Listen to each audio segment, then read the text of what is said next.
Eleanor Hayes stood frozen in the doorway, her new wedding ring catching the afternoon sun as 7 pairs of eyes stared back at her from the porch.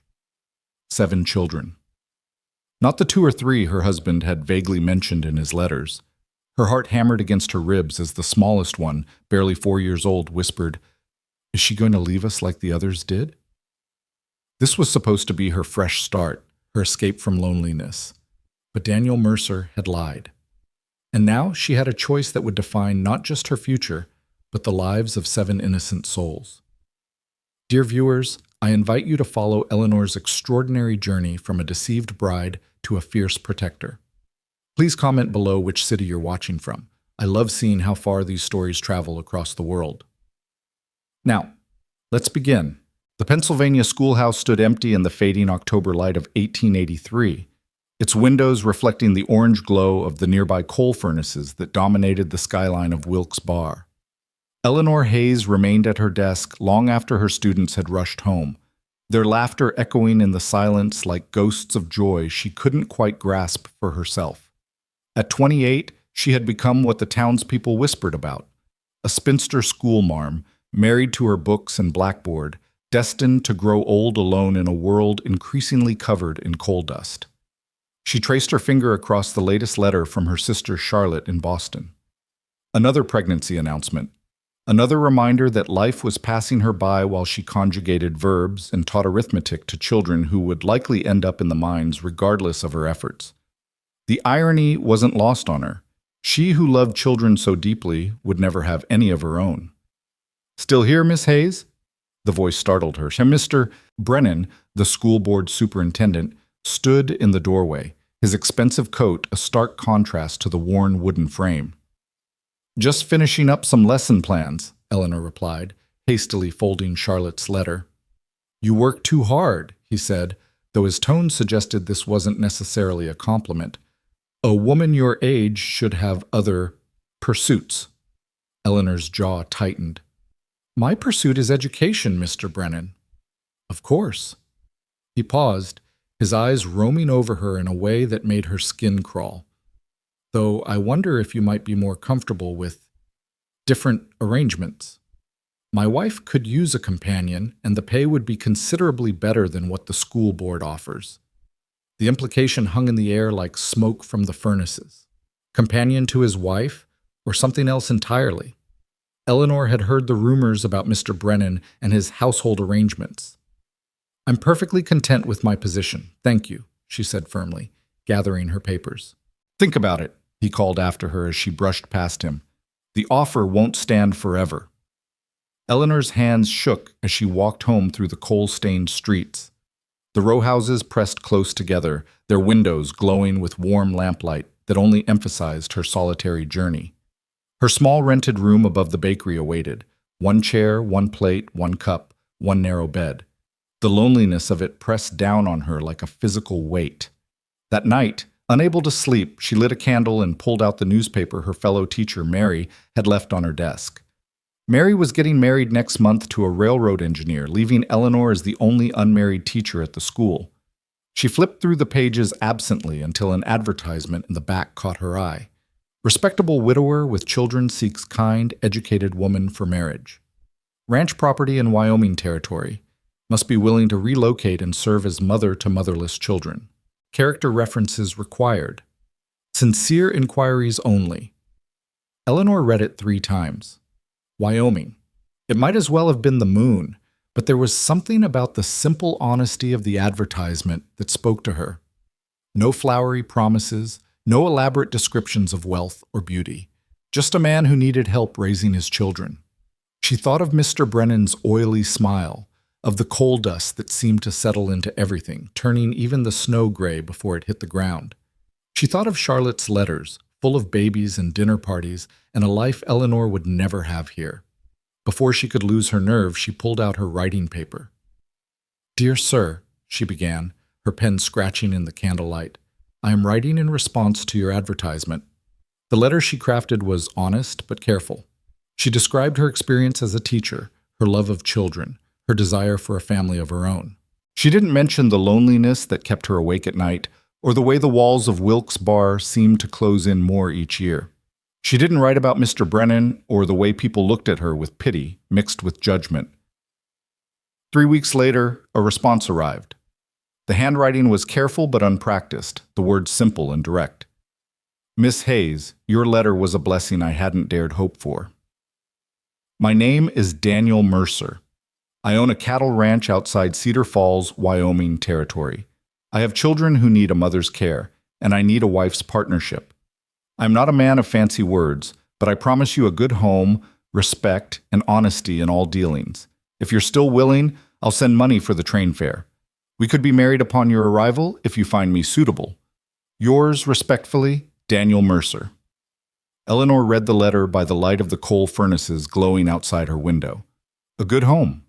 Respect, honesty, children who needed her. It wasn't a love letter, but perhaps it was something better. A chance at purpose. You're mad, Mary told her when Eleanor announced her intentions. You don't even know this man. He could be anyone, a drunkard, a brute, or worse. He could be, Eleanor agreed, folding her few possessions into her mother's old trunk. But staying here, I know exactly what I'll become. The train journey west took 8 days.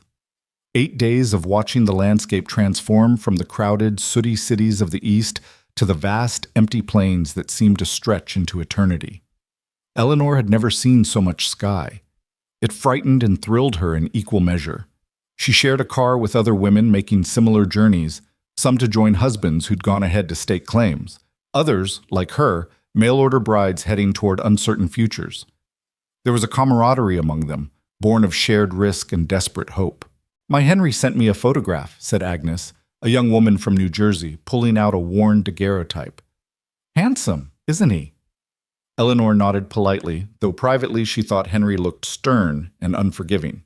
Daniel hadn't sent a photograph, and she hadn't asked for one. Appearances, she'd learned, could be deceiving in either direction. What about your intended? Agnes asked. What's he like? He has children who need a mother, Eleanor said simply. That's what matters. Agnes gave her a pitying look but said nothing more. As the train carried her further west, Eleanor found herself writing letters she'd never send. Letters to Charlotte explaining why she'd left without saying goodbye. Letters to her dead parents, asking for their blessing. Letters to the future children she was traveling to meet, promising to love them as her own. The landscape outside her window grew increasingly wild. Mountains rose like white-capped waves frozen against the sky. Valleys stretched green and gold in the autumn light. Antelope raced alongside the train, and Eleanor saw her first buffalo, massive, ancient-looking creatures that seemed to belong to another age entirely. On the 6th day, a woman named Ruth, traveling to join her sister in California, fell ill with fever. Eleanor spent the night tending to her, using skills learned from nursing her mother through her final illness. By morning, Ruth's fever had broken. You have healing hands, Ruth whispered, gripping Eleanor's fingers. Those children are lucky to have you coming. Eleanor wanted to tell her that she was the lucky one, to be needed, to be wanted, even by strangers. But she just smiled and helped Ruth sip some water. The train stopped frequently for water and supplies. And at each station, Eleanor watched families reuniting, men meeting their brides, children racing along the platforms. Life happening all around her while she remained suspended between her old life and the new, belonging to neither. On the 8th day, the conductor called out, "Cedar Falls, next stop!" Eleanor's stomach lurched. She pressed her face to the window, searching for her first glimpse of her new home. The town that came into view was smaller than she'd imagined. A main street with wooden buildings, a church steeple, horses and wagons kicking up dust. Mountains loomed in the distance, their peaks already white with early snow. As the train slowed, she saw him. She knew it was Daniel even before he removed his hat and looked up at the windows. He was tall, broad-shouldered from ranch work, with dark hair just beginning to gray at the temples. His face was weathered but kind, with deep lines around his eyes that suggested he'd once smiled often. He wore his best clothes, she could tell by how uncomfortably he held himself in the stiff collar, and carried a small bouquet of wildflowers that looked almost comically delicate in his large hands. Eleanor's heart hammered as she gathered her belongings. This was it. No turning back now. She descended the steps on shaking legs. Daniel's eyes found her immediately, and something like relief crossed his face. He strode forward, then stopped awkwardly a few feet away, as if unsure what was appropriate. "Miss Hayes?" His voice was deep, rougher than she'd imagined. "Eleanor?" "Mr. Mercer." She attempted a smile. "Daniel." "You came," he said, wonder in his voice. "I wasn't entirely sure. That is, I hoped, but—" "I came," she confirmed. They stood there, two strangers who'd promised to spend their lives together, while the world bustled around them. Finally, Daniel seemed to remember the flowers.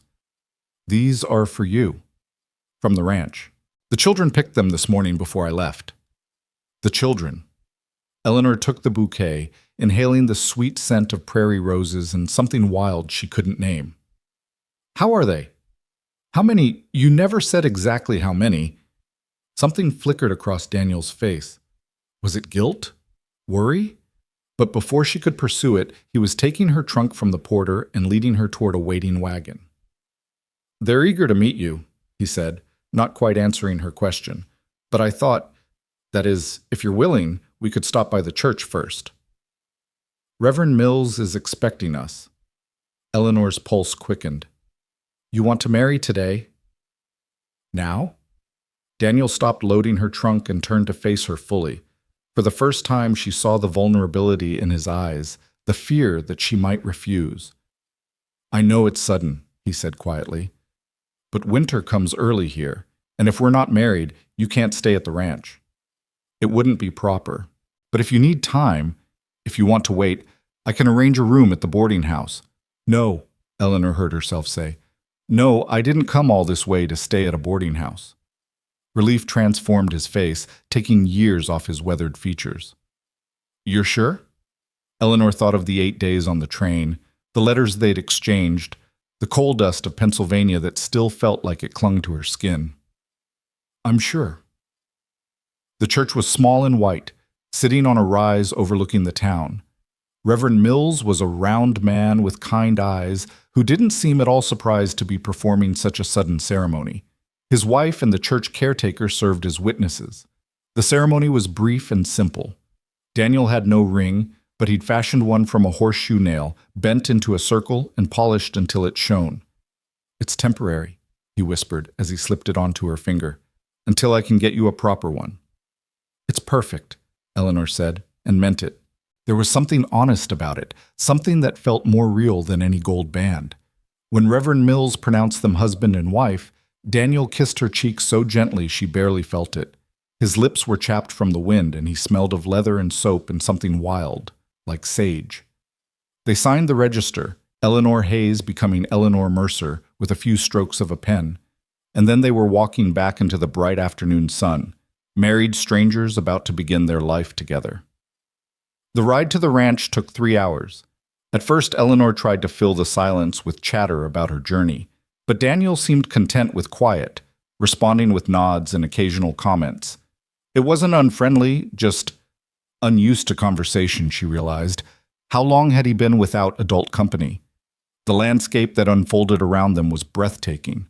The road wound through valleys where aspens shimmered gold in the autumn light, past streams that sparkled like silver thread, and always with those mountains standing guard on the horizon. Eagles circled overhead, and once Daniel pointed out a herd of elk grazing on a distant hillside. "It's beautiful," Eleanor breathed. "Wait until you see it in spring," Daniel said, the most words he'd strung together since they'd left town. "Wildflowers as far as you can see. Margaret always said—" He stopped abruptly, his jaw tightening. "Margaret was your wife," Eleanor said gently. It wasn't a question. "Yes. She passed 2 years ago. Pneumonia." His hands tightened on the reins. "The children still miss her terribly." "Of course they do. And you as well." He glanced at her, surprised perhaps by her matter-of-fact acceptance. "I won't pretend otherwise. She was a good woman, a good mother." "I'm not here to replace her," Eleanor said carefully. "I couldn't if I tried. But perhaps I can honor her memory by caring for what she loved." Daniel was quiet for a long moment. Then, That's kindly said. Thank you." They continued in more comfortable silence, Eleanor beginning to understand that her new husband was a man who spoke more through actions than words. The careful way he helped her down when they stopped to water the horses, the way he pointed out landmarks she'd need to know, the way he'd packed a lunch that included delicate tea cakes he'd clearly purchased just for her. These were his words. As the sun began to sink toward the mountains, painting the sky in shades of rose and gold, Daniel turned the wagon up a long drive bordered by cottonwood trees. "We're here," he said unnecessarily, for Eleanor could see the ranch buildings coming into view. A two-story house with a wide porch, a large barn, various outbuildings, and fencing that stretched into the distance. It was more substantial than she'd expected, speaking of years of hard work and careful building.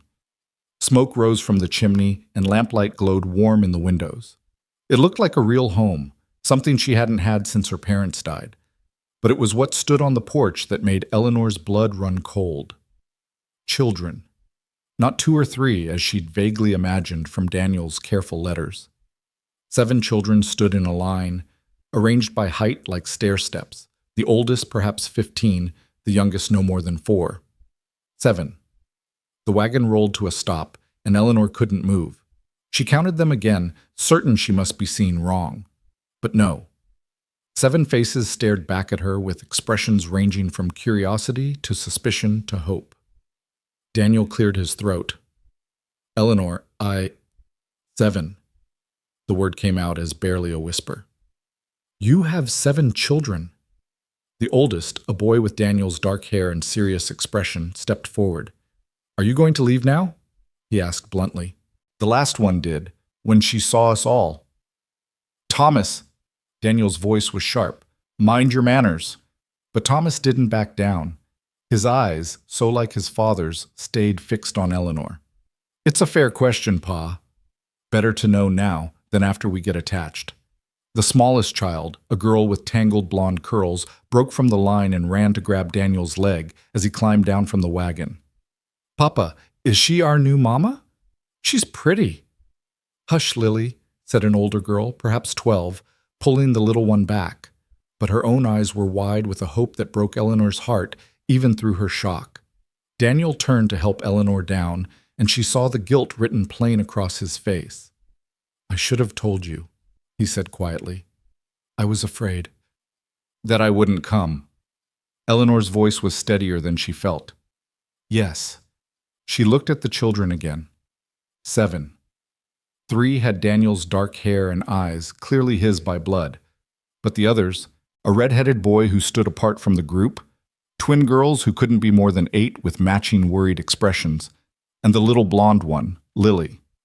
"Are they all yours?" she asked, though she suspected the answer. "Thomas, Grace, and Samuel are mine and Margaret's," Daniel said, indicating the oldest boy, the 12-year-old girl, and a sturdy boy of about 10. "The others, Margaret and I, we couldn't turn them away." The red-headed boy, perhaps 13, spoke up with a slight Irish accent. "My parents died of fever 3 years back. The Mercers took me in." His chin lifted defiantly, as if daring her to object. "That's Patrick," Daniel said. "And the twins, Mary and Martha, their father left to find gold and never came back. Their mother." He shook his head. "She couldn't manage alone." "She drank," Thomas said flatly. "Call it what it is, Pa." "And Lily?" Eleanor looked at the youngest, who was now hiding behind Grace's skirts. "Left on our doorstep 2 years ago," Grace said softly, with a note that just said, "Please." Eleanor stood frozen, her mind racing. 7 children. 4 of them not even Daniel's by blood. This wasn't what she'd agreed to. This wasn't what she'd traveled 8 days to find. She could feel them all watching her, waiting for her to run like the last woman had. The last woman. "There was another woman?" she asked. Daniel's face darkened. "Mrs. Crawford, from town. She agreed to a trial period as housekeeper, maybe more. Lasted 3 days before she said it was too much." 3 days, Eleanor repeated. She looked at the children, really looked at them. Thomas, trying so hard to be strong, to protect the others from disappointment. Grace, mothering children when she was barely more than a child herself. Samuel, sturdy and watchful. Patrick, defensive and proud. The twins, holding hands so tightly their knuckles were white. And little Lily, peeking out with eyes that had already learned not to trust too easily. "You lied to me," Eleanor said to Daniel, and saw him flinch. By omission, perhaps, but still a lie. "Yes," he said simply. "I did." "I need a moment," Eleanor said. "I need—" She turned away from all those watching eyes and walked toward the barn, needing space, needing air, needing to think. Behind her, she heard Lily's small voice. "Is she leaving, Papa?" "I don't know, little one," Daniel answered honestly. "I don't know." Eleanor leaned against the barn wall, her heart pounding. 7 children. A man who'd deceived her before they'd even met. She could demand he take her back to town, have the marriage annulled. It had only been a few hours, surely Reverend Mills would understand. But then what? Back to Pennsylvania? Back to Mr. Brennan's leering offers and coal dust and lonely evenings? Back to teaching other people's children while never having her own? She thought of Ruth on the train, saying she had healing hands. She thought of the wildflowers Daniel had brought, picked by children hoping for a mother.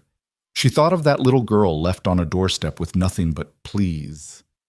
Eleanor straightened her spine and walked back to where they all waited. Daniel's face was resigned, as if he'd already accepted her leaving.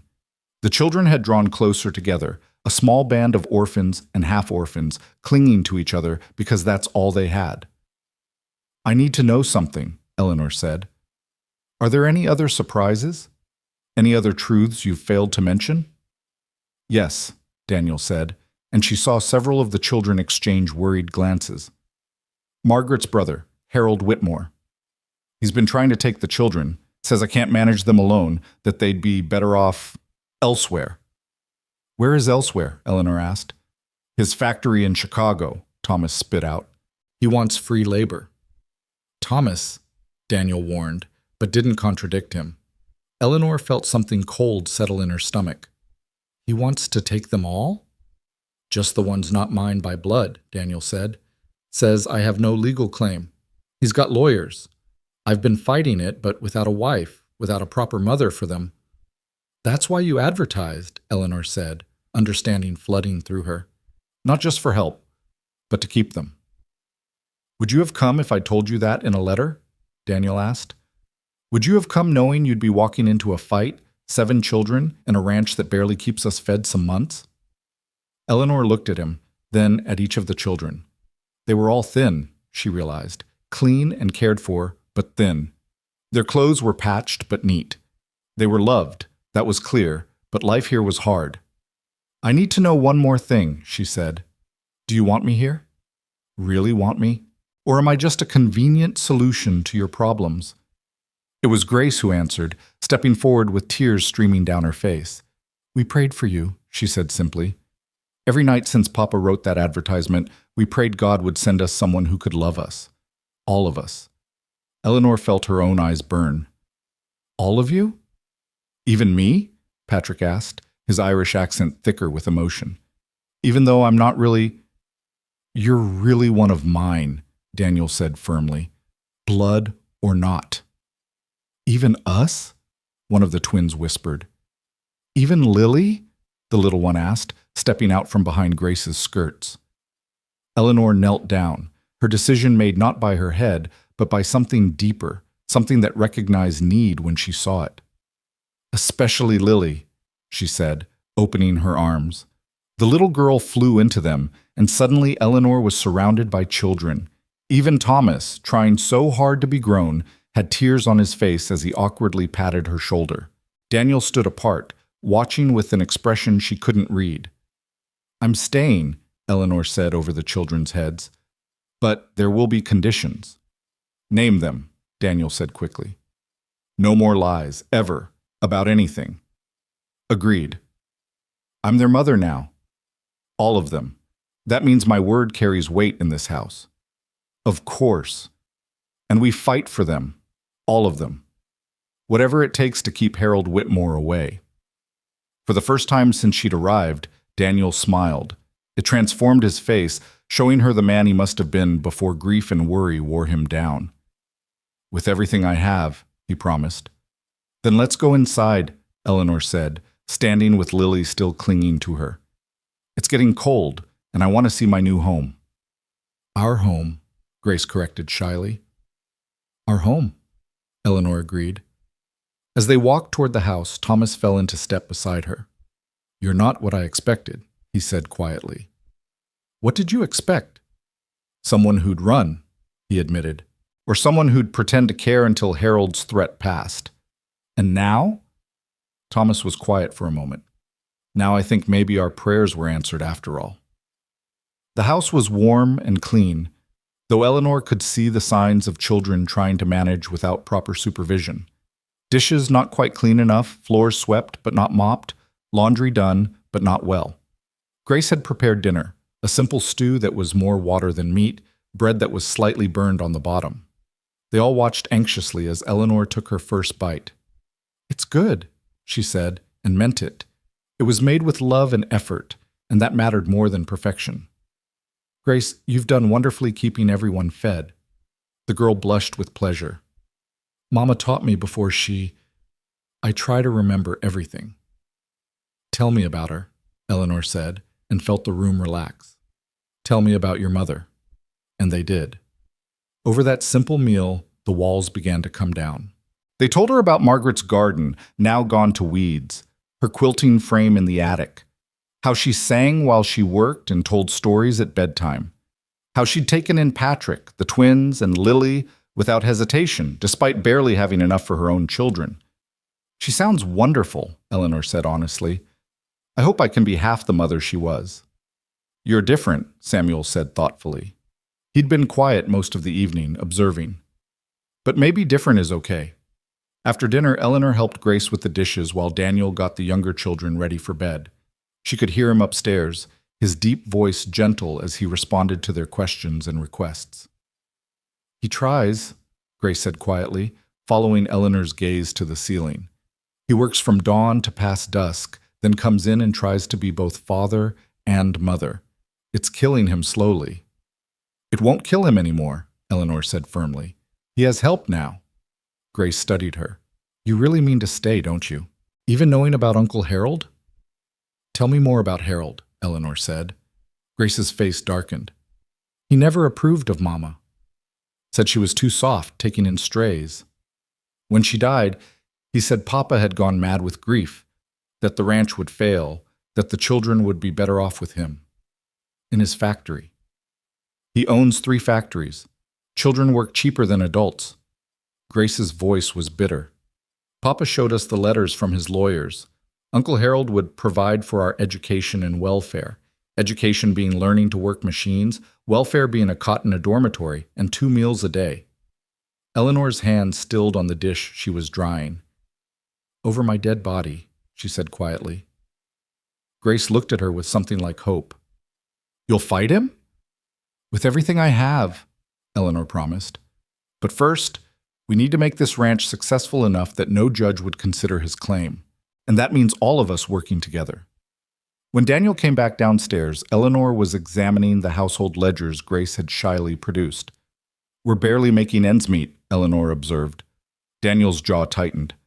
I know. The cattle prices have been down, and without Margaret to manage the household while I worked. You need help. Real help. Not just with the children, but with the ranch work. Can't afford hired hands. Eleanor thought for a moment. Thomas is old enough to help more. So is Patrick. And I'm stronger than I look. Daniel stared at her. You want to do ranch work? I want to do whatever it takes to keep this family together and Harold Whitmore at bay, Eleanor said. Pride is a luxury we can't afford. That night, Eleanor lay in the bed that had been Margaret's, wearing a nightgown that had been Margaret's, in a room still filled with Margaret's presence. Daniel had offered to sleep in the barn, but she'd insisted he take his own room down the hall. They were married in law, but strangers in truth, time enough to figure out what their marriage would become. She could hear the house settling around her, the creak of old wood, the whisper of wind through the cottonwoods outside. Down the hall, she heard one of the twins crying softly, and Grace's gentle voice soothing her. Further away, Thomas and Patrick argued quietly about something before Daniel's deeper voice settled them. A family. A broken, patched-together, complicated family, but a family nonetheless, and now hers to protect. Eleanor thought of the schoolhouse in Pennsylvania, of her empty room above the bakery, of Mr. Brennan's oily suggestions. She'd come west seeking purpose, seeking belonging. She'd found both, though not in the way she'd expected. Tomorrow would bring challenges. Harold Whitmore and his lawyers. Ranch work she knew nothing about. 7 children who needed not just care, but healing. A husband she'd have to learn to know and perhaps, in time, to love. But tonight, listening to the sounds of her new family settling into sleep, Eleanor felt something she hadn't experienced in years. Hope. Not the desperate hope that had driven her west, but something stronger, more solid. The hope that comes from being needed, from having purpose, from knowing that tomorrow's struggles will be shared. A scratching at her door interrupted her thoughts. "Mrs. Mercer?" Lily's small voice whispered. Eleanor sat up. "Come in, sweetheart." The little girl padded in, dragging a worn blanket. "I had a bad dream." Without hesitation, Eleanor lifted the covers. "Come here." Lily climbed into bed and curled against Eleanor's side like a little cat seeking warmth. "You smell different than Mama Margaret," she observed. "Is that okay?" Lily thought about it. "Yes, Mama Margaret smelled like roses. You smell like the wind on the train." "Like adventure?" Eleanor suggested. "Like new things," Lily agreed. "I like new things sometimes." Within minutes, the child was asleep, her small hand clutching Eleanor's nightgown. Eleanor lay awake longer, feeling the weight of this small trust, this first bond. She'd been deceived, yes. Daniel had hidden the truth about the number of children, about their origins, about Harold's threat. But looking back, would she have come if she'd known? Would she have been brave enough to take on this challenge if it had been laid out plainly in a letter? Perhaps Daniel's deception had been a strange kind of gift, forcing her to confront her own courage only after it was too late to run. And she could run still. The marriage was hours old, unconsummated, easily annulled. But Lily's warm weight against her side, the sound of the other children sleeping safely down the hall, Daniel's exhausted footsteps finally heading to his own bed, these anchored her more surely than any vow. In the morning, she'd begin the real work, learning to be a mother to 7 children, learning to be a wife to a grieving widower, learning to run a household that was barely surviving, learning to fight a wealthy man who saw these precious children as nothing more than free labor. But tonight, she simply held Lily closer and listened to the Wyoming wind singing through the cottonwoods, carrying away the last traces of coal dust and loneliness, leaving room for something new to grow. Eleanor woke to the sound of arguing downstairs, Lily still curled against her side like a warm kitten. The sun was barely up, painting the mountains pink through the window, but the household was already stirring with conflict. "That's not how Mama did it," Samuel's voice carried up the stairs, frustrated and sharp.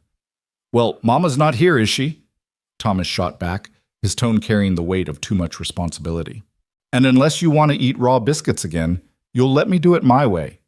Eleanor carefully extracted herself from Lily's grip and pulled on Margaret's robe. She'd have to stop thinking of everything as Margaret's eventually. The little girl mumbled, but didn't wake as Eleanor tucked the quilts around her. The kitchen was a battlefield. Flour dusted every surface like snow. Thomas had his hands deep in a bowl of dough that looked more like paste. And Samuel stood with his arms crossed, looking mutinous. Grace was trying to salvage something on the stove while the twins set the table with mathematical precision, each fork exactly aligned. "Good morning," Eleanor said mildly, and everyone froze. "We didn't mean to wake you," Grace said quickly. "We always make breakfast ourselves." "Papa's already out with the cattle." Eleanor surveyed the disaster. "I see. And how long has Thomas been in charge of biscuits?" "Since yesterday," Samuel muttered, "when he declared he could do better than Grace." "I can," Thomas insisted, though the gray mass in the bowl suggested otherwise. Eleanor rolled up her sleeves. "Thomas, step aside. Samuel, stop glowering. Grace, that bacon's about to burn. Mary, Martha, we need more plates. Patrick and your father will want breakfast too." They all stared at her for a moment, then jumped into action. Eleanor examined Thomas's attempt, fighting to keep her expression neutral. Too much water, she diagnosed, and you've overworked the dough. Biscuits need a gentle hand. Mama always said that too, Grace offered softly. Smart woman. Eleanor scraped the failed attempt into the slop bucket for the pigs. Now, watch carefully. Thomas, you measure the flour. Samuel, you cut in the butter. Yes, like that. Grace, teach me how your mother seasoned the bacon. Within minutes, they were working together instead of against each other. Eleanor learned that Margaret had used sage from her garden, that the twins liked their eggs runny, that Patrick would eat anything but had a secret fondness for jam, that Lily would only drink milk if it had a tiny bit of honey in it. You know a lot about cooking, Samuel observed, watching her rescue the biscuits. I lived alone for many years, Eleanor said. It was learn to cook or starve. Why were you alone? Martha asked, her voice barely above a whisper. It was the first time either twin had addressed her directly. Eleanor considered how much truth to share. My parents died when I was 20. No siblings, no husband, just me and a teaching position that barely paid for a small room. That sounds lonely, Mary said. It was, Eleanor admitted.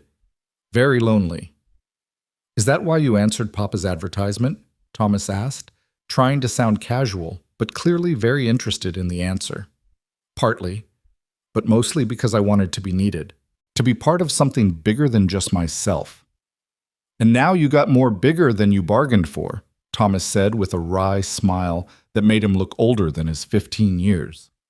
The best surprises usually are bigger than we expect, Eleanor replied, pulling the golden biscuits from the oven just as Patrick stumbled in, hay in his red hair.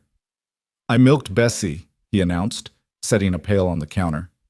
She tried to kick me twice, but I got it done. Good man, Eleanor said, and watched him flush with pleasure at being called a man. After breakfast, you can show me how it's done. I'll need to learn everything about this ranch. Daniel came in as they were sitting down to eat, stopping in the doorway to stare. His family was gathered around the table, passing food, talking over each other, and Eleanor sat at Margaret's place as if she'd always been there. His eyes met hers across the room, and something passed between them. Gratitude, perhaps? Or maybe just wonder. Biscuits, she offered, holding up the basket. Don't get excited, Pa, Thomas said. I didn't make them. She rescued them after I nearly created another batch of rocks. They weren't rocks last time, Grace defended. More like very hard pillows. Even Daniel smiled at that, the expression softening the worried lines around his eyes. He took his place at the head of the table, and Eleanor noticed how the children automatically adjusted their behavior, sitting straighter, minding their manners more carefully. They loved him, but there was also a formality there, a distance that probably hadn't existed when Margaret was alive to bridge it. After breakfast, Daniel said, I need Thomas and Patrick with me to check the fence lines. Someone's been cutting wire, probably Hutchins trying to push his cattle onto our grazing land. Hutchins has been trouble before? Eleanor asked. He wants to buy us out, Daniel said shortly. Has for years. Figures if he makes things hard enough, I'll sell. Over my dead body, Thomas muttered. Watch your tongue, Daniel warned, but without heat. Samuel, you'll help your sisters with the chickens and garden. What's left of the garden? Grace sighed. It's mostly weeds now. Eleanor filed that information away. A good garden could make the difference between surviving and thriving out here. I'd like to see it after breakfast. I helped my mother keep a kitchen garden in Pennsylvania. This ain't Pennsylvania, Daniel said, not unkindly. The soil here is different. The weather's harsher. What grows back east might not. Then I'll learn what does grow, Eleanor interrupted gently. We need that garden, Daniel. You know we do. He looked like he wanted to argue, then nodded slowly. Margaret always said the same. After the men left, Eleanor tied an apron around her waist and faced her new daughters. Right, let's see what we're working with. The garden was worse than she'd expected. 2 years of neglect had let the prairie reclaim most of it. But the bones were still there. Raised beds Margaret had carefully built, a fence to keep out rabbits, poles for climbing beans. Mama loved this garden, Lily said solemnly, having woken and attached herself to Eleanor's skirts. She sang to the plants. Did she now? Eleanor knelt to examine the soil, Still good, just choked with weeds. What did she sing? Hymns mostly, Grace said, and sometimes Irish songs Patrick's mother taught her. Eleanor looked up at that. Patrick's mother? They were friends, Samuel explained, before the fever. That's why Mama took Patrick in. She promised his ma she would. These layers of connection, of promise and loss, made Eleanor's chest tight. She pulled a weed, then another, the repetitive motion soothing. Well then, we'd best get this garden growing again. For Margaret and for Patrick's mother, too. They worked through the morning, all of them together. Even the twins, usually so hesitant, began to open up as their hands worked in the soil. Eleanor learned that Mary loved arithmetic, but Martha preferred reading, that Samuel wanted to be a veterinarian someday, having read about it in one of Margaret's books, that Grace secretly wrote poetry but had never shown anyone. Would you show me sometime? Eleanor asked carefully, not pushing. Grace pulled another weed, considering. Maybe, if you promise not to laugh. I would never laugh at someone's honest expression, Eleanor promised. Around midday, when the sun was high and they were all dirt-smudged and sweating, a rider approached. Eleanor straightened, shading her eyes. The man was well-dressed, too well-dressed for ranch work, and something about his bearing set her teeth on edge. Grace, she said quietly, take the younger children inside. That's Uncle Harold, Grace whispered, her face paling. Eleanor's stomach dropped, but she kept her voice steady. Do as I say. Inside, all of you. Now. The children scattered like frightened rabbits, all except Grace, who hesitated. He's mean, Mrs. Eleanor. He says things. I've dealt with mean men before, Eleanor said, squeezing the girl's shoulder. Go on. Harold Whitmore dismounted with the air of a man who owned everything he surveyed. He was perhaps 40, well-fed where Daniel was lean, soft where Daniel was hard. His clothes probably cost more than the ranch made in a month, and his boots had never seen real work. You must be the new Mrs. Mercer, he said, not bothering with pleasantries. I heard my brother-in-law found himself another woman. My husband found himself a wife, Eleanor corrected, emphasizing the word husband. And you are? His eyes narrowed at her tone. Harold Whitmore, Margaret's brother, the children's uncle. Some of the children's uncle, Eleanor corrected again. What can I do for you, Mr. Whitmore? You can pack up those children who don't belong here and save us all a lot of trouble, he said bluntly. I have a court date set for next month.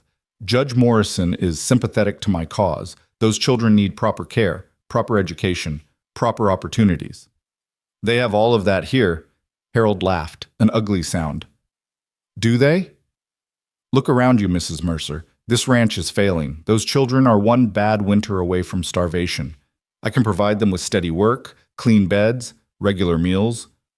In a factory, Eleanor said flatly.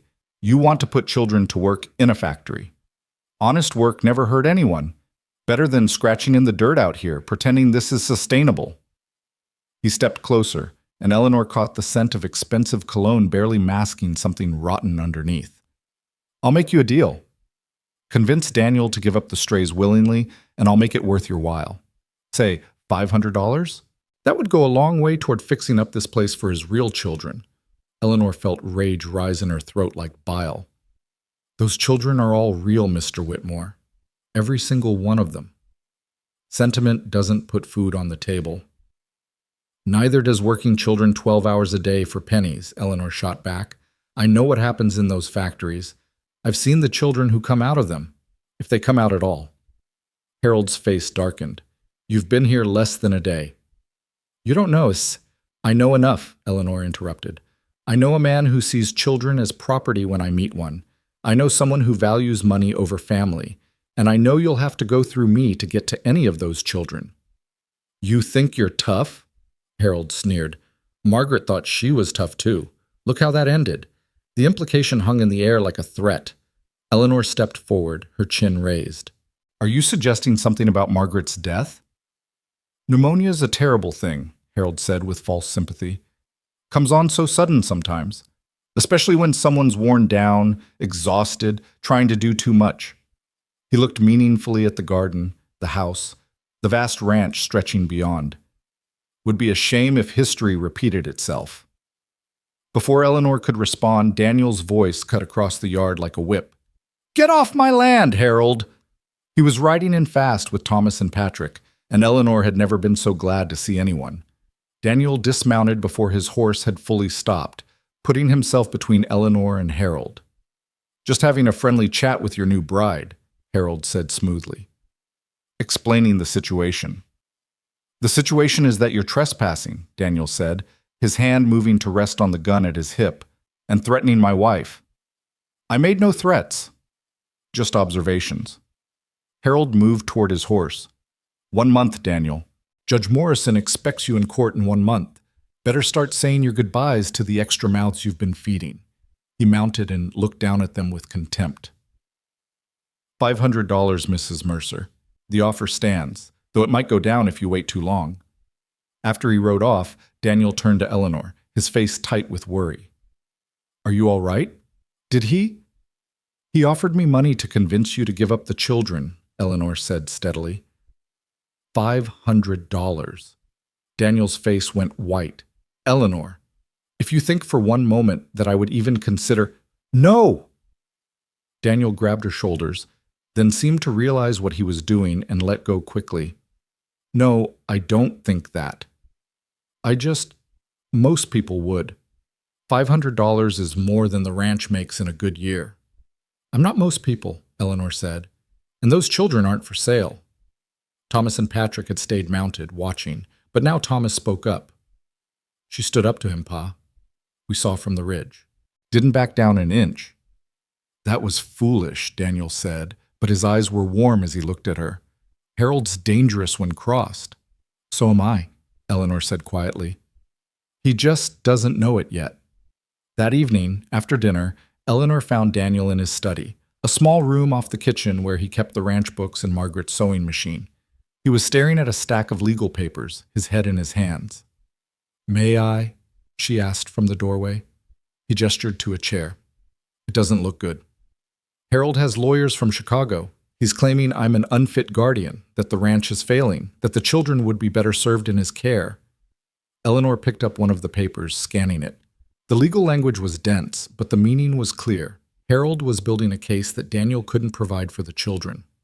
"What does he need to prove?" she asked. "That's just it. He doesn't need to prove much. I'm not their legal guardian, not for Patrick, the twins, or Lily. Margaret and I just took them in. There's no paperwork, no formal adoption, and with Margaret gone." "You weren't married," Eleanor said, understanding. "A single man with no legal claim trying to raise children that aren't his." "Exactly. But now with you here, it helps, but not enough. Not with a judge who's already sympathetic to Harold." Eleanor set down the papers, thinking. "We need to make the ranch profitable, visibly, undeniably profitable. And we need those children to choose us, publicly, in front of the judge. Eleanor, they're children. Their choice won't matter. It might, if they can articulate why they want to stay, if they can show they're well cared for, educated, loved. Judges are human too." Daniel leaned back in his chair, and for the first time Eleanor saw how truly exhausted he was. 2 years of grieving, working, fighting, all while trying to raise 7 children alone.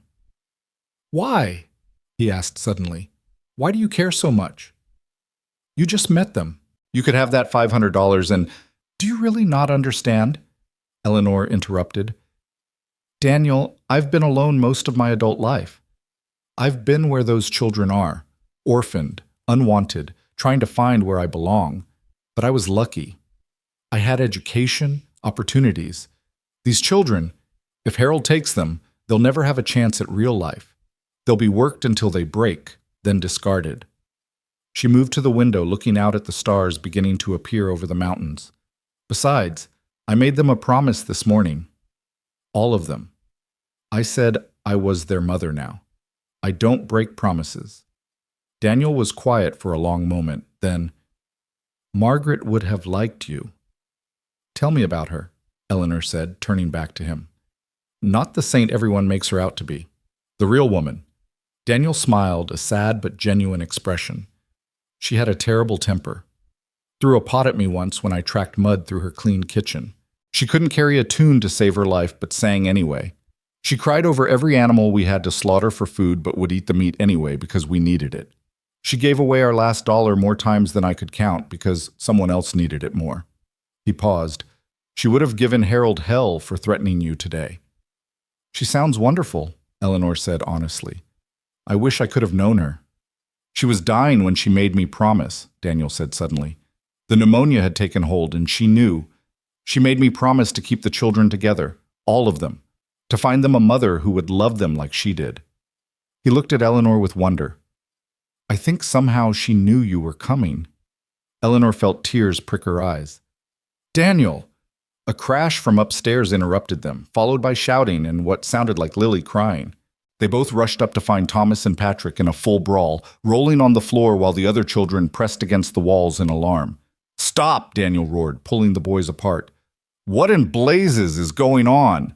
Both boys were bleeding, Thomas from his nose, Patrick from a split lip. They glared at each other with matching fury. He said, Thomas started. He called. Patrick spoke over him. One at a time, Eleanor said firmly. Thomas first. Thomas wiped his nose, smearing blood across his face. He said we should take Uncle Harold's offer. Said, at least in Chicago, we'd have enough to eat. That's not what I said, Patrick protested. I said maybe it wouldn't be the worst thing. Maybe... You want to leave? Lily wailed, launching herself at Patrick's legs. You can't leave. We're a family. Patrick's tough facade crumbled. We're not, though, are we? I'm not really a Mercer. Neither are the twins or Lily. Uncle Harold's right about that. Uncle Harold is a horse's ass, Samuel said firmly, then clapped a hand over his mouth as Daniel gave him a stern look.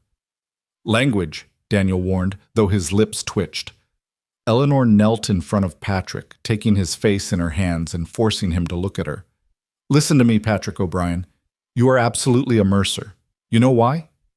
He shook his head, tears mixing with the blood on his face. Because Margaret Mercer chose you. Because Daniel Mercer chose you. Because your brothers and sisters, yes, brothers and sisters, choose you every single day. And because I'm choosing you right now.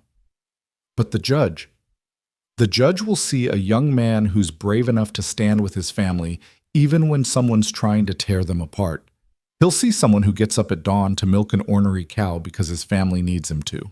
He'll see exactly what I see, a Mercer, through and through. Patrick crumbled then, sobbing like the 13-year-old boy he was, instead of the man he tried to be. Eleanor pulled him close, and suddenly all the children were there, piling into a group embrace that included even Thomas, who muttered an apology to Patrick for bloodying his lip. Daniel stood watching, and when Eleanor looked up at him over the children's heads, there were tears on his weathered cheeks. Family meeting, he said roughly. Downstairs, now. They gathered in the parlor, a room Eleanor noticed was rarely used, kept like a shrine to Margaret, with her needlework still on the chairs, her Bible on the side table. Daniel stood by the fireplace while Eleanor settled on the sofa with Lily in her lap, and the twins pressed close on either side. We need to talk about Uncle Harold, Daniel began, about what might happen. He won't take us, Thomas said fiercely. We won't let him. It might not be up to us, Daniel said gently. The law is wrong then, Grace interrupted, surprising everyone with her vehemence. How can the law say we don't belong together? Daniel looked at Eleanor helplessly, and she took over. Sometimes the law doesn't account for love, she said. It sees papers and blood and money, but not the bonds that really make a family. That's why we have to be smarter than the law. How? Samuel asked. Eleanor had been thinking about this all day, turning it over in her mind while working in the garden, while facing down Harold, while watching these children navigate their fear. We make ourselves undeniable, she said. We make this ranch so successful that no one can claim you'd be better off elsewhere. We make you children so clearly educated and cared for that no judge could think a factory would be better. And we document everything, every moment that proves we're a family. How do we do all that in a month?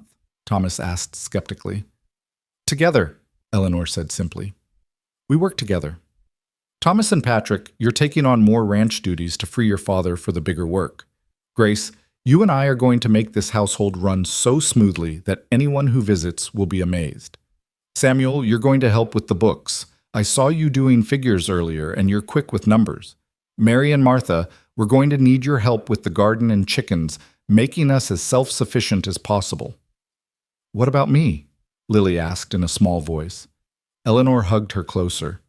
You, my dear, have the most important job of all. You remind us every day why we're fighting, because family stays together, no matter what. Over the next week, the ranch transformed. Eleanor rose before dawn each day, working alongside Daniel to understand every aspect of their operation. She learned they had 40 head of cattle, enough to make a profit if they could get them to market.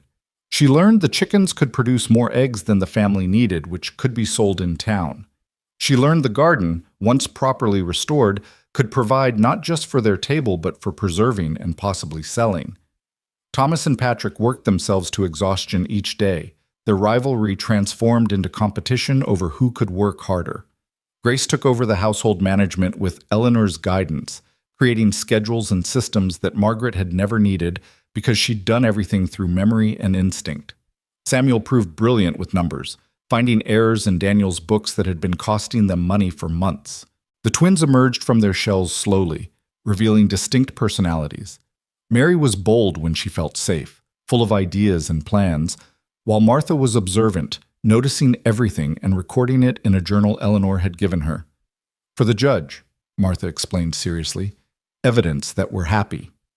One evening, as Eleanor was teaching the girls to make preserves from the wild berries Patrick had gathered, Daniel appeared in the kitchen doorway. Eleanor, could I speak with you? They walked out to the porch, watching the sunset behind the mountains. The autumn air was crisp, carrying the scent of coming winter. The children are different, Daniel said without preamble. Happier. More like before. They're fighting for their family. It gives them purpose. It's more than that. Daniel turned to face her. It's you. You've given them hope. Eleanor felt heat rise in her cheeks. I've just done what needed doing. No, Daniel said firmly. You've done so much more. Eleanor, I need to say something, and I need you to let me finish. She nodded, suddenly nervous. I deceived you. I brought you here under false pretenses, and you had every right to leave. To take that annulment and go back to Pennsylvania or anywhere else. But you stayed. You stayed, and you've treated my children, all our children, like they were yours from birth. You've stood up to Harold, you've worked yourself to the bone, you've brought light back into this house. He took a deep breath. I'm not a man of many words or romantic gestures. I can't promise you poetry or flowers or the things a woman might want from a marriage, but I can promise you this. I will spend every day trying to be worthy of what you've given us. And if you ever wanted this marriage to be more than just an arrangement, Eleanor's heart pounded. She thought of the nights she'd lain awake in Margaret's bed, listening to Daniel pace his room, both of them alone in their separate griefs and fears. She thought of the way his face lit up when he watched her with the children, the gentle strength in his hands when he helped her down from a wagon, the quiet appreciation in his eyes when she managed another small miracle with their limited resources. Daniel, she said softly, this marriage is already more than an arrangement. We're partners, we're friends, the rest, maybe it will come with time. He reached out slowly, giving her time to pull away, and took her hand. His palm was rough from work, warm and steady. I'd like that, he said simply. Margaret told me once that the best love grows slowly, like a garden, seeds planted in friendship and trust. She was a wise woman, Eleanor murmured, very aware of his thumb stroking across her knuckles. She would have wanted this, Daniel said, not just for the children, but for us. She wouldn't want me to be alone forever, and she certainly wouldn't want you to be just a solution to a problem. I'm not, Eleanor assured him. Not anymore. A whoop from inside broke the moment, Thomas's voice raised in triumph over something. Daniel squeezed her hand once more before letting go. We should see what they're up to, he said, but he was smiling. They found all 7 children crowded around the kitchen table where Samuel had spread out papers covered with calculations. "We can do it," he announced excitedly. "If we sell half the cattle now, before winter feed costs, and if the garden produces what Mrs. Eleanor thinks it will, and if we sell eggs and preserves in town, we'll show a profit. A real profit." "Enough to convince a judge?" Thomas asked. "Enough to prove we're not failing," Samuel said. "Look, I found where Pa was being overcharged for feed and where the cattle buyer was shorting us on weight. Fix those things and we're a successful ranch," Daniel finished, studying the numbers with wonder. "Samuel, this is excellent work." The boy flushed with pride. Mrs. Eleanor helped. She asked the right questions. That night, after the children were in bed, Eleanor found herself back in the study with Daniel, going over Samuel's calculations in detail. They worked well together, she realized, each contributing different strengths. Where Daniel knew the practical aspects of ranching, Eleanor understood household economy. Where he was cautious, she was bold. Where she was uncertain, he was steady. "We make a good team," Daniel said, echoing her thoughts. "Yes," she agreed, then yawned despite herself. "You're exhausted. You've been up before dawn every day since you arrived." "So have you. I'm used to it." Eleanor stood, stretching. "I should check on the children before bed." "Eleanor." Daniel's voice stopped her at the door. "Thank you for everything," she smiled. "We're family, Daniel. Family takes care of each other." As she climbed the stairs, Eleanor heard whispers from the boys' room. She paused, listening. "Do you think she really means it?" Patrick's voice, uncertain in the darkness. "About us being real Mercers?" "She means it," Thomas answered firmly. "You didn't see her face when Uncle Harold offered her that money. She looked like she wanted to shoot him." "Ma would have actually shot him," Samuel added, and they all chuckled. "Mrs. Eleanor's different than Ma," Thomas said thoughtfully. "But maybe that's okay. Maybe we needed different." Eleanor moved on to the girls' room where she found Grace sitting up by candlelight, writing. "Poetry?" Eleanor asked softly. Grace nodded, covering the page shyly. "About today. About all of us working together. I want to remember it." "May I?" Eleanor asked, gesturing to the bed. Grace nodded, and Eleanor sat beside her. "Are you happy, Grace?" "Honestly?" The girl considered. "I miss Mama every day, but I'm not as sad as I was. Is that wrong?" "No, sweetheart. Your mother would want you to be happy. She'd want all of you to move forward, to live fully." "I was so scared when you arrived," Grace admitted. "Scared you'd try to replace her, or that you'd be mean, or that you'd leave like Mrs. Crawford did." "I'm not going anywhere," Eleanor promised, "no matter what happens with the judge." "Even if we lose?" Eleanor pulled the girl close. "We won't lose. But even if we did, even if the worst happened, I would fight to get you all back, every single one of you." Grace leaned into her, and Eleanor felt the girl's tears on her shoulder. "I love you," Grace whispered, so quietly Eleanor almost missed it. "I love you too," Eleanor whispered back, her own eyes burning. Later, in her room, she was beginning to think of it as hers rather than Margaret's. Eleanor sat at the small writing desk and pulled out paper. She had letters to write, people to contact. If Harold wanted a legal battle, she'd give him one.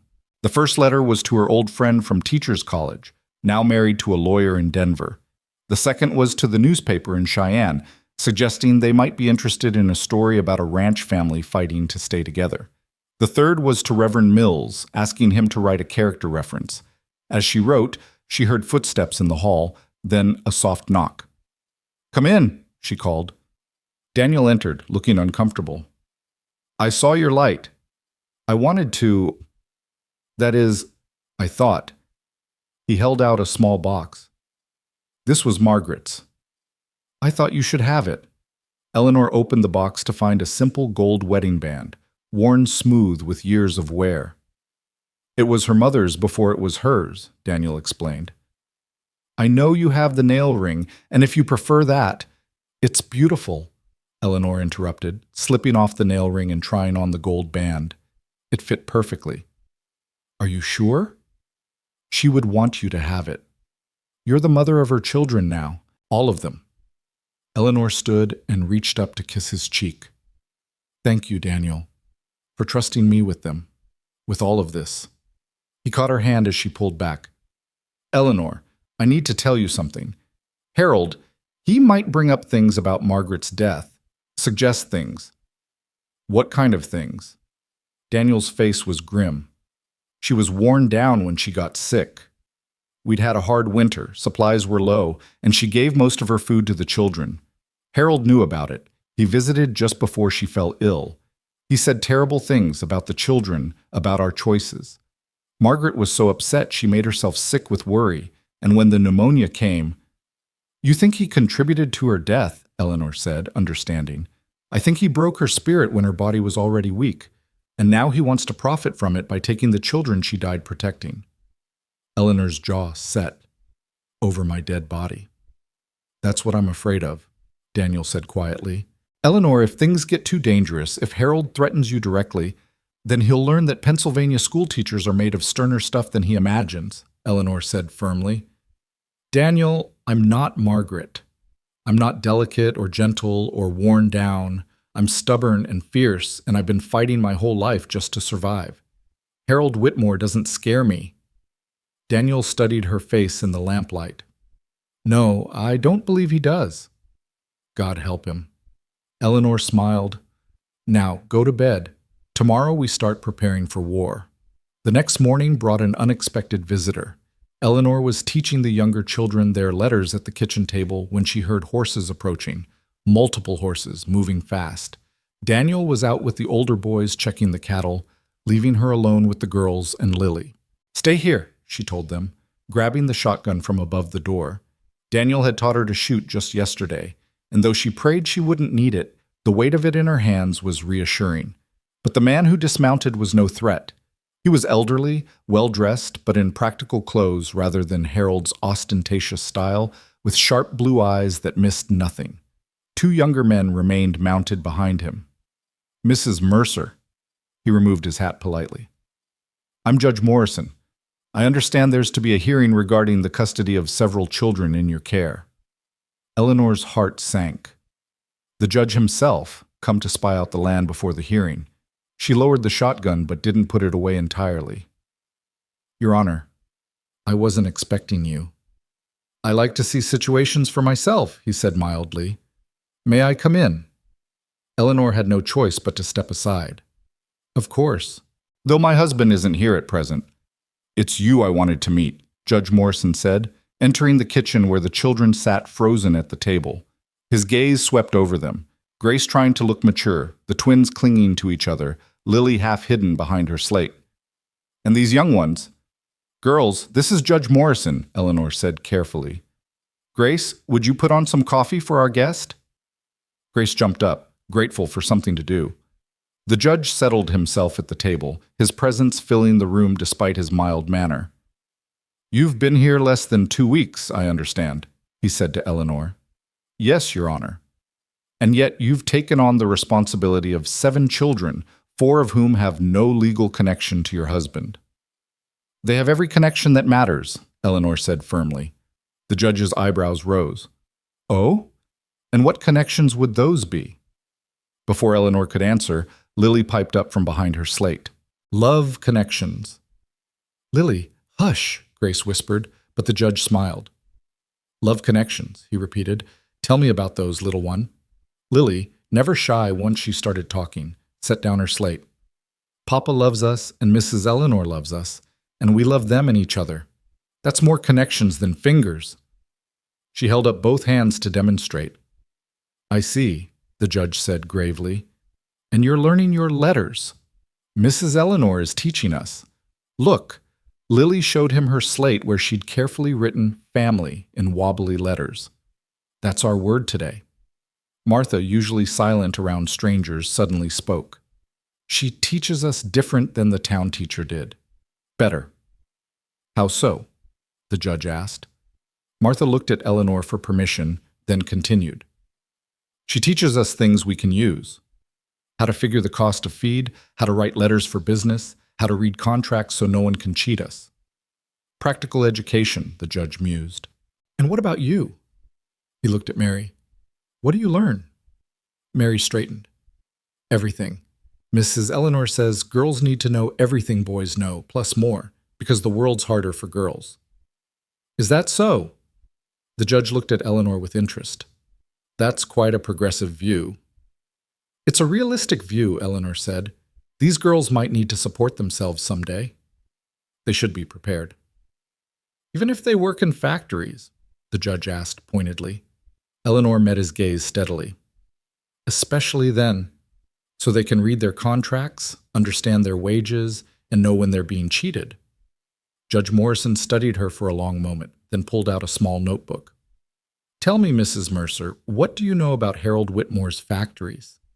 The question surprised Eleanor. I know he employs children as young as 6. I know the working conditions are dangerous. I know 3 children died in his Chicago factory last year when a fire broke out and the doors were locked. The judge's expression didn't change, but something flickered in his eyes. You're well informed. I make it my business to know who wants my children, Eleanor said, then caught herself. That is, the children in our care. Your children, the judge repeated softly. You've been here less than 2 weeks and you call them yours. Time doesn't make a mother, Eleanor said. Choice does. And I choose them, every one of them, every day. Before the judge could respond, the door burst open and Thomas rushed in, followed closely by Patrick and Samuel. Mrs. Eleanor, Pa says. Thomas stopped short, seeing the judge. His face went pale. Boys, Eleanor said calmly, though her heart was racing. This is Judge Morrison. He's come to visit. Thomas recovered first, stepping forward like the man he was trying to be. Your Honor, I'm Thomas Mercer. The eldest, the judge noted. 15, correct? Yes, sir. Old enough to work, old enough to help run this ranch. Old enough for other work, too, the judge observed. Your uncle has positions available. My uncle, Thomas said with controlled fury, wants slaves, not workers, and we're not for sale. Thomas, Eleanor warned gently, but the judge held up a hand. Let the boy speak. You're not for sale, you say? No, sir. We're Mercers. All of us, blood or not. And Mercers stick together. Patrick stepped forward then, his Irish accent thicker with emotion. I've been in one of those factories, Your Honor, before my parents died, when Da couldn't find other work. I seen what happens to children there, seen them lose fingers in machines, seen them coughing up blood from the lint in the air, seen them grow old at 10 years. That's not life. That's just slow death. The judge turned his sharp gaze on Patrick. You're the O'Brien boy. No blood relation to anyone here. Blood's not everything, Patrick said fiercely. My ma, she was friends with Mrs. Margaret. When she was dying, Mrs. Margaret held her hand and promised to care for me like her own. And she did. So did Mr. Daniel. And now Mrs. Eleanor does too. That makes me family more than blood ever could. Samuel, quiet until now, added, Uncle Harold visited Mama when she was sick. Told her she was killing us all with her foolish charity, said we'd be better off in his factories than starving here. She cried for 3 days after he left. Then she got the pneumonia. Eleanor saw the judge write something in his notebook. And what do you think about that, young man? Samuel's jaw set in a way that reminded Eleanor of Daniel. I think Uncle Harold helped kill her with his cruel words. And now he wants to profit from her death. That's a serious accusation, the judge said mildly. It's the truth, Grace said from where she stood by the stove. We all heard him. He said terrible things about how Mama was too soft, how Papa was too weak, how we were all going to end up dead come winter. Mama was already tired from nursing Martha through scarlet fever, and his words broke her, Thomas finished quietly. They broke something in her. She gave up fighting. The judge was quiet for a long moment, writing in his notebook. Finally, he looked up. And what about now? Are you still facing starvation this winter? No, Eleanor said firmly. Would you like to see our supplies? Our plans? The judge's eyebrows rose. Your plans? Eleanor fetched the ledger she and Samuel had been working on. Here, projected income from cattle sales, egg production, preserved goods. Here are our stored supplies for winter. Here are the children's lesson plans, showing their education will continue regardless of weather. And here, she pulled out another paper, are signed statements from townspeople willing to testify to our family's character and stability. The judge examined the papers carefully. This is impressive work. You did all this in 2 weeks. We did it together, Eleanor said. That's what families do, work together toward common goals. Show him the garden, Lily piped up. Show him what we grew. The judge actually smiled. I would like to see that. They all trooped outside, where the restored garden was beginning to show its promise. Eleanor explained how each child had a section to tend, how they were learning both responsibility and the science of growing things. Margaret's garden was always beautiful, the judge said quietly. She brought me tomatoes once when my wife was ill. I'd forgotten that. As they stood there, Daniel rode in with the older boys. His face went carefully neutral when he saw the judge, but he dismounted calmly and walked over with his hand extended.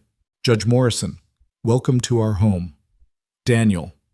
The judge shook his hand. I was just getting acquainted with your family. All of our family, I hope, Daniel said pointedly. Indeed. Your wife has been most illuminating. They were interrupted by another rider approaching, Harold Whitmore, his face red with anger when he saw the judge at the ranch. Your Honor, Harold called out as he dismounted. I heard you were here. You shouldn't make decisions without hearing both sides. I'm not making decisions, Harold. Simply observing. The judge's tone was mild, but Eleanor caught an edge to it. Though, since you're here, perhaps you can explain your interest in these particular children. Harold's eyes narrowed. My interest is in their welfare. Look at this place, barely scraping by, children working when they should be in school. We go to school, Lily interrupted. Mrs. Eleanor teaches us. A barely educated woman playing at teacher, Harold sneered. These children need proper education, proper opportunities. I graduated from Pennsylvania Teachers College, Eleanor said quietly. With honors. I taught for 8 years in accredited schools. I suspect I'm better educated than most of your factory foremen, Mr. Whitmore. Harold's face darkened. Education doesn't put food on the table. Neither does working children 14 hours a day for pennies, Daniel said. At least here they eat what they help grow. You can barely feed them now. What happens when winter really sets in? What happens when the cattle prices drop further? You're one disaster away from ruin. That's not true, Samuel burst out, then looked at Eleanor. She nodded encouragement. We've done the calculations, Samuel continued, pulling out his notebook. With the changes Mrs. Eleanor and Papa have made, we'll show a profit this year. A real profit, and next year will be even better. Harold laughed unpleasantly. You let children play with your account books? Samuel has a gift for numbers, Eleanor said. He found errors that have been costing us money for months. Perhaps you should employ him as an accountant rather than a factory worker. Don't be ridiculous. Why is it ridiculous? The judge interrupted. If the boy has talent, because he's a child, Harold exploded. Children belong in supervised environments where they can contribute to society while learning discipline and work ethic. You mean where they can make you money? Thomas said flatly. Harold turned on him. You ungrateful whelp, I'm offering you opportunity. You're offering us slavery, Patrick interrupted. I've seen your opportunity, Mr. Whitmore. I've seen children younger than Lily working looms taller than they are. I've seen boys my age crippled before they turn 20. That's not opportunity. That's exploitation. The judge was writing rapidly in his notebook.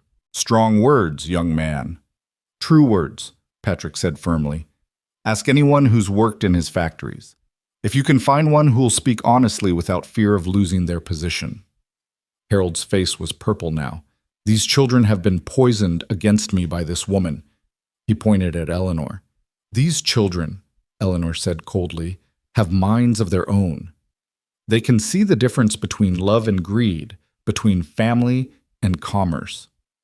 Commerce keeps this country running, Harold snarled. And my factories... Your factories killed 3 children last year, Eleanor said. Would you like me to name them? Annie Sullivan, age 9. Michael Romano, age 11. Catherine Walsh, age 7. They died because you locked the doors to prevent workers from taking breaks. The silence that followed was deafening. Even the wind seemed to stop. "How do you know those names?" Harold asked, his voice dangerous. "Because I wrote to their families," Eleanor said. "I wanted to know what kind of man wanted my children." "They're not your children," Harold shouted. "You've been here 2 weeks." "You're nobody, nothing, just some desperate spinster who answered an advertisement." "She's our mother," Lily said clearly, her small voice cutting through Harold's rage. "She chose us, and we choose her." "The child doesn't know what she's saying," Harold said dismissively. "I do too." Lily stamped her foot. "I know you're mean and you smell like pickles and you made Mama Margaret cry and you want to take us away, but we won't go." She ran to Eleanor, burying her face in her skirts. "We won't go, will we, Mama Eleanor?" Eleanor's throat tightened at the name, but she kept her voice steady. "No, sweetheart. You won't go anywhere you don't want to go." "The law," Harold began. "The law," Judge Morrison interrupted, "takes many factors into consideration." He closed his notebook and stood. "I've seen enough for today. The hearing is still scheduled for 3 weeks hence. I suggest all parties prepare accordingly." "Your Honor," Harold started, "surely you can see—" "What I see," the judge said carefully, "is a complicated situation that requires careful consideration. Good day, Mr. Whitmore. Daniel, Mrs. Mercer." He tipped his hat to Eleanor and the children. "Young ones." After both men had ridden away, the family stood in a huddle in the yard, everyone talking at once. "Did we do good?" Lily asked anxiously. "You did perfectly," Eleanor assured her. "All of you did."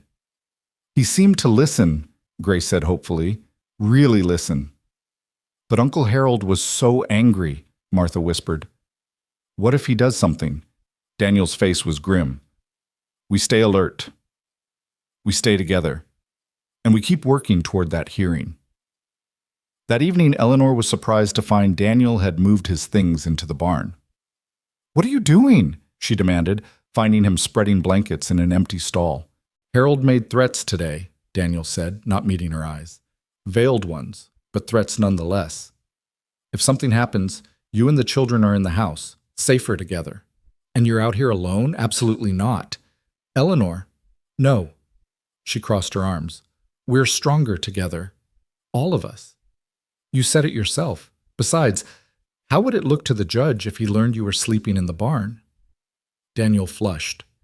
"We haven't, that is, our marriage isn't—" "I know what our marriage is and isn't," Eleanor said gently, "but appearances matter right now. Come back to the house, Daniel, please." He studied her face. "You're not afraid? Being in the house with a man you barely know?" Eleanor almost laughed. "Daniel Mercer, I know you better after 2 weeks than I knew anyone in Pennsylvania after years. I know you give the children the best portions at dinner and claim you're not hungry. I know you check on each of them every night, adjusting their blankets. I know you work yourself to exhaustion, trying to be everything to everyone. I'm not afraid of you. I'm afraid for you." Daniel's expression softened. "Eleanor." A scream from the house cut him off. They both ran, Daniel grabbing a rifle as they went. They burst through the door to find Grace holding a sobbing Martha while the other children clustered around. "What happened?" Eleanor demanded. "She had a nightmare," Grace explained, "about Uncle Harold taking us away. She saw it so clearly she thought it was real." Eleanor gathered the little girl into her arms. "Oh, sweetheart, it was just a dream." "But what if it comes true?" Martha sobbed. "What if the judge believes him?" "What if we have to go?" Daniel knelt beside them. "Then I'll come get you. No matter where he takes you, I'll come." "Promise?" Mary asked, clutching her twin's hand. "Promise," Daniel said firmly. "But it won't come to that." "How do you know?" Thomas asked. Despite his earlier bravado, fear showed in his eyes. Eleanor looked at each child in turn. "Because we're going to make it impossible for anyone to separate us. We're going to be so clearly, undeniably a family that no judge could rule otherwise." "How?" Samuel asked. Eleanor smiled. "By being ourselves. By showing the world what we already know, that love makes a family, not blood or papers or money." "Uncle Harold has more money," Patrick pointed out. Yes, Eleanor agreed, but we have something he doesn't have and can't buy. What? Lily asked. Each other, Eleanor said simply, and that's worth more than all the money in the world. Over the next days, Eleanor put her plan into action. She invited townspeople to visit, showing off the children's progress and the ranch's improvements. She had Reverend Mills and his wife to dinner, where the children charmed them with their manners and obvious affection for each other. The local school teacher, Miss Bradley, came to assess the children's education and left impressed. They're ahead of most town children, she told Eleanor privately. Whatever you're doing, keep doing it. But Harold wasn't idle either. Strange things began happening. Fences cut in the night, releasing cattle. The henhouse raided, though no fox tracks were found. One morning, they woke to find threatening words painted on the barn. Give up the strays or lose everything. He's trying to scare us, Daniel said grimly, painting over the words before the younger children could see them. He's trying to break us, Eleanor corrected. Make us too tired and frightened to fight. Is it working? Thomas asked, though he tried to sound unconcerned. Eleanor looked at him, 15 years old, trying so hard to be a man, protect his siblings. What do you think? Thomas straightened. I think he doesn't know who he's dealing with. That's my boy, Eleanor said, and Thomas flushed with pleasure at being claimed. A week before the hearing, disaster struck. Eleanor was teaching the younger children when Patrick burst in. Fire! The hay barn's on fire! They all ran outside to see smoke billowing from the structure where their winter feed was stored. Without it, they'd have to sell the cattle at a loss or watch them starve. Water! Daniel shouted, already running with buckets. Form a line from the well. Everyone worked, even little Lily carrying small pails. Eleanor's hands blistered from the rope and heat, but she didn't stop. They fought the fire for what felt like hours, finally containing it, but not before half their winter feed was destroyed. As they stood looking at the damage, covered in soot and ash, Harold rode up with several men. Shame about your barn, he said, not bothering to hide his satisfaction. This is what comes of taking on more than you can handle, Daniel. Accept my offer. Let me take the excess children, and I'll compensate you for the lost feed. You did this? Thomas accused, stepping forward with clenched fists. Prove it, Harold said coldly. Besides, accidents happen on poorly run ranches. The judge will be very interested to hear about this latest disaster. Get off our land, Eleanor said, her voice deadly quiet. Harold laughed. Your land? You've been here 3 weeks, woman. You're nothing but... The gunshot cut him off. Eleanor stood with the rifle Daniel had taught her to use, having fired into the ground at Harold's horse's feet. The animal danced sideways, and Harold had to fight to control it. I said, Eleanor repeated, chambering another round, get off our land. You'll regret this, Harold snarled. All of you will regret this. After he rode off, Daniel looked at Eleanor with something like awe. You shot at him. I shot near him, Eleanor corrected, though I was tempted to aim higher. You're magnificent when you're angry, Daniel said, then seemed to realize what he'd said and turned red. That is, Papa's sweet on Mrs. Eleanor, Lily announced gleefully. Am not, Daniel protested, but he was smiling. Are too, all the children chorused. Eleanor felt her own cheeks heat, but she kept her voice practical. We have bigger problems than your father's sweetness or lack thereof. We've lost half our feed. We need solutions. They spent the evening planning. Samuel calculated how far their remaining feed would stretch. Thomas and Patrick volunteered to cut wild hay from the upper meadows. The girls would increase their egg sales and preserves production. It won't be enough, Daniel said quietly when the children had gone to bed. He and Eleanor sat at the kitchen table, ledgers spread between them. Harold knows it. That's why he did it. Then we get creative, Eleanor said. What about the Hutchins place? You said they wanted to buy you out, but what if instead we partner with them? Daniel finished, understanding. Share resources through the winter. Your cattle, their feed. Split the profits come spring. Daniel studied her. You really think Hutchins would agree? He wants your land eventually. This gives him a foot in the door without the full investment, and it keeps us afloat. You're brilliant, Daniel said, then caught her hand. Eleanor, I need to say something. She waited, very aware of his thumb stroking across her knuckles, a habit he'd developed lately. When you first arrived, I felt guilty, like I'd trapped you, deceived you into something you didn't ask for. But now, Eleanor, you've become the heart of this family, not a replacement for Margaret, but something new, something we didn't even know we needed. Daniel, she breathed. I'm falling in love with you, he said simply. I didn't expect it, didn't think I could feel this way again. But watching you with the children, seeing your strength, your fierce protection of them. Eleanor, after the hearing, after we win, and we will win, would you consider making this marriage real in all ways? Eleanor's heart pounded. She thought of the lonely years in Pennsylvania, of the empty future she'd faced. Then she looked at this good man who'd opened his home and heart to orphans, who worked himself to exhaustion for love, who was looking at her now with such vulnerable hope. Yes, she whispered. Yes, Daniel. He leaned across the table and kissed her, soft and sweet and full of promise. When they pulled apart, they found 7 faces peering around the doorway. Finally, Thomas exclaimed. We thought you two would never figure it out. Were you all eavesdropping? Eleanor demanded, trying to look stern. Yes, they answered in unison, then tumbled into the room for a family embrace. Does this mean you're really our mama now? Lily asked. Forever and always? Eleanor looked at Daniel over the children's heads, saw her future in his eyes, challenging, uncertain, but filled with love. Forever and always, she promised. The next morning brought unexpected hope. Mr. Hutchins arrived early, hat in hand. Heard about your barn, he said gruffly. Also heard Harold Whitmore's been causing trouble. News travels fast, Daniel said carefully. It does. And some of us don't like outsiders coming in, trying to break up families that have been here since the territory was settled. Hutchins shifted uncomfortably. Look, Mercer, we've had our differences, but what Harold's doing ain't right. I've got extra feed. You're welcome to it. Eleanor saw Daniel's pride war with necessity. We can pay— Don't want your money, Hutchins interrupted. But maybe come spring, we can talk about running our herds together. Strengthen both operations.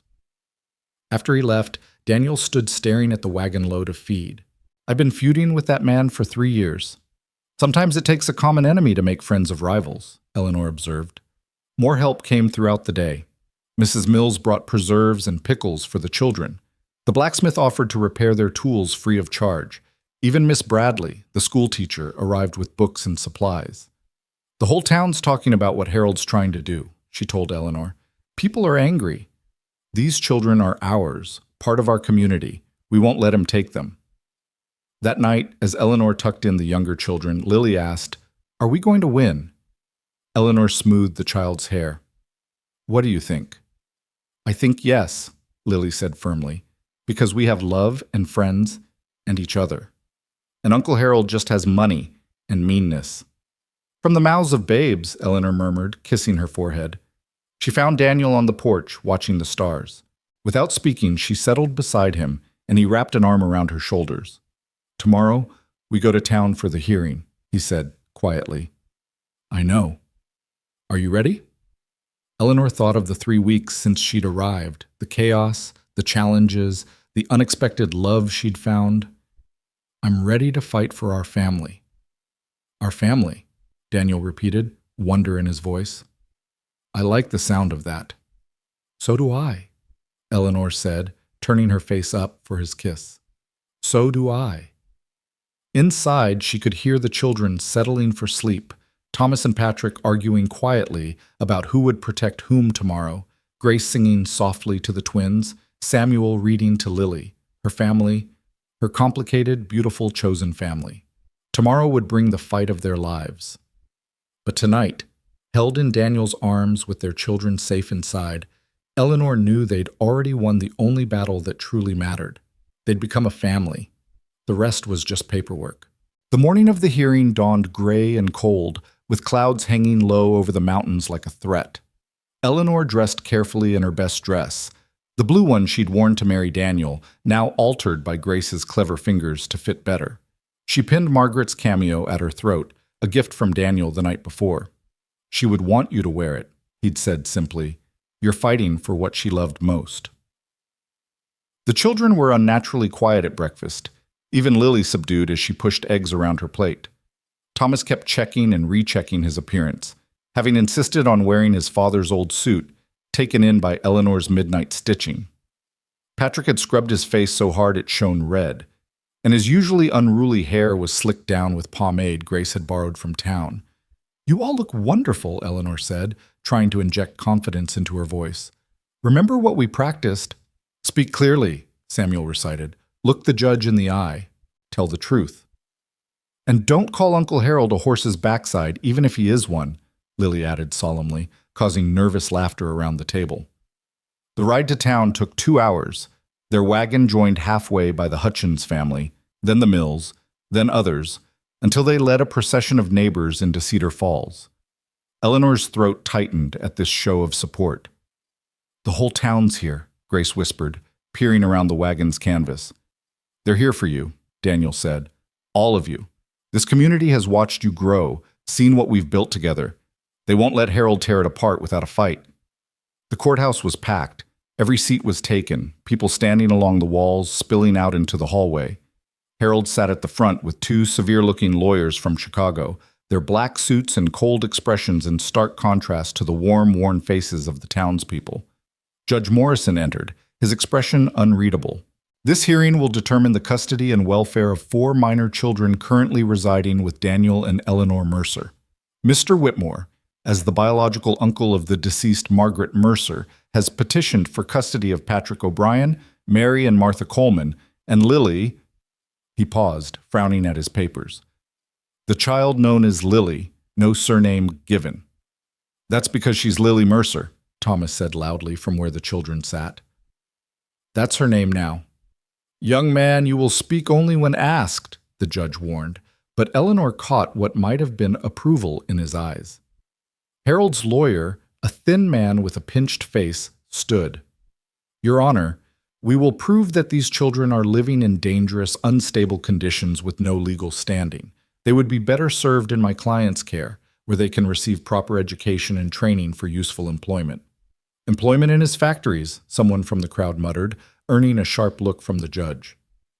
Mr. Mercer, Mrs. Mercer, who speaks for you? Daniel started to stand, but Eleanor rose first. I do, Your Honor. I speak for our family. Harold's lawyer sneered. This woman has been in residence less than a month. She has no standing. She's my wife, Daniel said firmly, standing beside her. She has every standing. Very well, the judge said. Mr. Whitmore's representative, present your case. What followed was a systematic attack on everything they'd built. The lawyer presented evidence of the ranch's financial struggles, the recent barn fire, the dangerous conditions of children working on a ranch. He painted Harold as a successful businessman, offering opportunity and stability. These children could learn trades, the lawyer argued, become productive members of society instead of burdens on a failing ranch. Mr. Whitmore has contracts ready with several reputable establishments. Factories, Eleanor interrupted. Call them what they are. He wants to put children as young as 4 to work in factories. Mrs. Mercer, you'll have your turn, the judge warned. The lawyer continued, producing documents, testimonies from Harold's business associates, even a doctor's report claiming that vigorous work builds character in young people. Eleanor watched the children's faces grow paler with each word. Martha was crying silently, Mary holding her hands so tight her knuckles were white. Patrick's jaw was clenched, his hands fisted. Even Thomas looked shaken. Then Harold himself took the stand. He was smooth, polished, every inch the successful businessman. Your Honor, I loved my sister dearly. It pains me to see her children, and these other waifs she took in, living in such reduced circumstances. I can offer them education, opportunity, a future beyond scratching in the dirt. What kind of education? Judge Morrison asked. Practical education. Reading and writing sufficient for work, mathematics for commerce, skills that will serve them in life. And these skills would be taught where? At my facilities, naturally. Education combined with practical application. In other words, the judge said slowly, They would work in your factories while receiving minimal schooling. Harold's composure slipped slightly. They would learn valuable trades. How many children have died in your factories in the past 5 years, Mr. Whitmore? The courtroom went silent. Harold's lawyer jumped up. Objection! That's not relevant. It's entirely relevant if we're discussing the welfare of children, the judge said. Answer the question, Mr. Whitmore. Industrial accidents happen, Harold said stiffly. Regrettable, but how many? The judge repeated. 12, Eleanor said clearly from her seat. 12 children dead in 5 years. I have their names if the court would like to hear them. That won't be necessary, the judge said, but he was writing in his notebook. Mr. Whitmore, you may step down. Mrs. Mercer, present your case. Eleanor stood, her heart pounding. This was it, their chance. Your Honor, I could talk about financial projections and educational plans. I have documents here showing our ranch is now profitable, that the children are receiving excellent education, that our neighbors support us. But instead, I'd like you to hear from the children themselves. Harold's lawyer protested immediately. Children can be coached, manipulated. As they might be in a factory, the judge asked dryly. I'll allow it. Children, come forward. All 7 stood together, moving as one unit to face the judge. Thomas spoke first, his voice steady despite his nerves. Your Honor, I'm the oldest. I've watched my father and mother, yes, both of them, Margaret first and now Eleanor, sacrifice everything for us. Not just us 3 by blood, but all of us. Because that's what family does. Uncle Harold talks about opportunity, but what opportunity is there in working until you drop? What future is there in factories that lock their doors so workers can't leave? Grace stepped forward next. When Mama was dying, she held my hand and made me promise to keep the family together. All of us. She said love makes family, not blood. Uncle Harold never understood that. He called Patrick, the twins, and Lily strays even when Mama was alive. But they're not strays, they're our brothers and sisters. Samuel cleared his throat. I want to be a veterinarian, Your Honor. Mrs. Eleanor has been teaching me Latin names for animals, anatomy, mathematics for calculating medicine doses. Uncle Harold's factory wouldn't teach me that. They'd teach me just enough to operate a machine until I'm too broken to work anymore. Patrick's Irish accent was thick with emotion when he spoke. My ma died holding Mrs. Margaret's hand. They were friends, real friends. Margaret promised to raise me as her own, and she did. So does Mr. Daniel. So does Mrs. Eleanor. In Harold's factory, I'd just be another Irish brat to work to death. Here, I'm a son, a brother. I'm somebody. The twins spoke together, their voices harmonizing. Our papa left to find gold. Mama couldn't feed us, started drinking. The Mercers took us in when nobody else would. They gave us food, clothes, love. Uncle Harold wants to separate us, Mary to one factory, me to another. We've never been apart, not ever. Finally, little Lily tugged on the judge's robe. He bent down to her level. I was left on a doorstep, she said clearly. Just me and a note that said, please. Mama Margaret found me, and she kept me. Papa Daniel says I was the answer to a prayer they didn't know they'd prayed. Mrs. Eleanor says I'm a gift. Uncle Harold says I'm nobody, but here I'm somebody. I'm Lily Mercer, and I have 6 brothers and sisters, and a mama and papa who love me. She turned to look at Harold. You're mean and you smell like pickles, and you don't know what love is. That's why you want to take us away, because seeing us happy makes you remember that nobody loves you. That's enough, Harold snarled, standing. These children have been coached. Sit down, Mr. Whitmore, the judge ordered. Mrs. Mercer, do you have anything to add? Eleanor looked at each child, then at Daniel, then faced the judge. Your Honor, 3 weeks ago I was a stranger to these children. I came here expecting 2 or 3, found 7, and nearly ran. But something stopped me. The same thing that made Margaret take in children who weren't hers, the same thing that makes Daniel work 18-hour days to keep them fed and safe. Love, Your Honor. Simple, powerful, transformative love. She pulled out a leather journal. Martha has been keeping a record. Would you like to hear what she wrote yesterday? The judge nodded, and Eleanor read, Today, Mrs. Eleanor taught us to make apple butter while telling us stories about her mother. Thomas and Patrick worked together, fixing the fence without fighting once. Samuel helped Papa with the accounts and found a way to save $10 a month. Grace wrote a poem about our family that made Papa cry. Mary and I helped Lily with her letters, and she wrote, "I love my family," all by herself. Uncle Harold says we're not a real family, but he's wrong. We're the realest family I know, because we choose each other every single day. Eleanor closed the journal. That's all we're asking for, Your Honor. The right to continue choosing each other. The courtroom was silent except for the sound of someone crying softly in the back. The judge looked at Harold. Do you have any response? Harold stood, his face red with fury. This is sentiment, not law. I have legal standing as Margaret's brother. To your sister's biological children, potentially, the judge said, but not to the others. They have no legal guardians. They do now, a voice called from the back. Everyone turned to see a well-dressed man pushing through the crowd. Your Honor, I'm James Fletcher, attorney from Denver. I've been retained by Mrs. Eleanor Mercer to file adoption papers for Patrick O'Brien, Mary and Martha Coleman, and the child Lily. Eleanor gasped. This was the husband of her school friend. She'd written to him, but hadn't expected him to come. Mr. Fletcher continued. I have here documentation of abandonment by the surviving parents or relatives, character references from the community, and a statement from the territorial governor supporting this adoption. He handed papers to the judge. I also have evidence of Mr. Harold Whitmore's factories violating child labor laws in 3 states, resulting in numerous deaths and injuries. Harold's lawyer jumped up. This is ambush. We weren't prepared.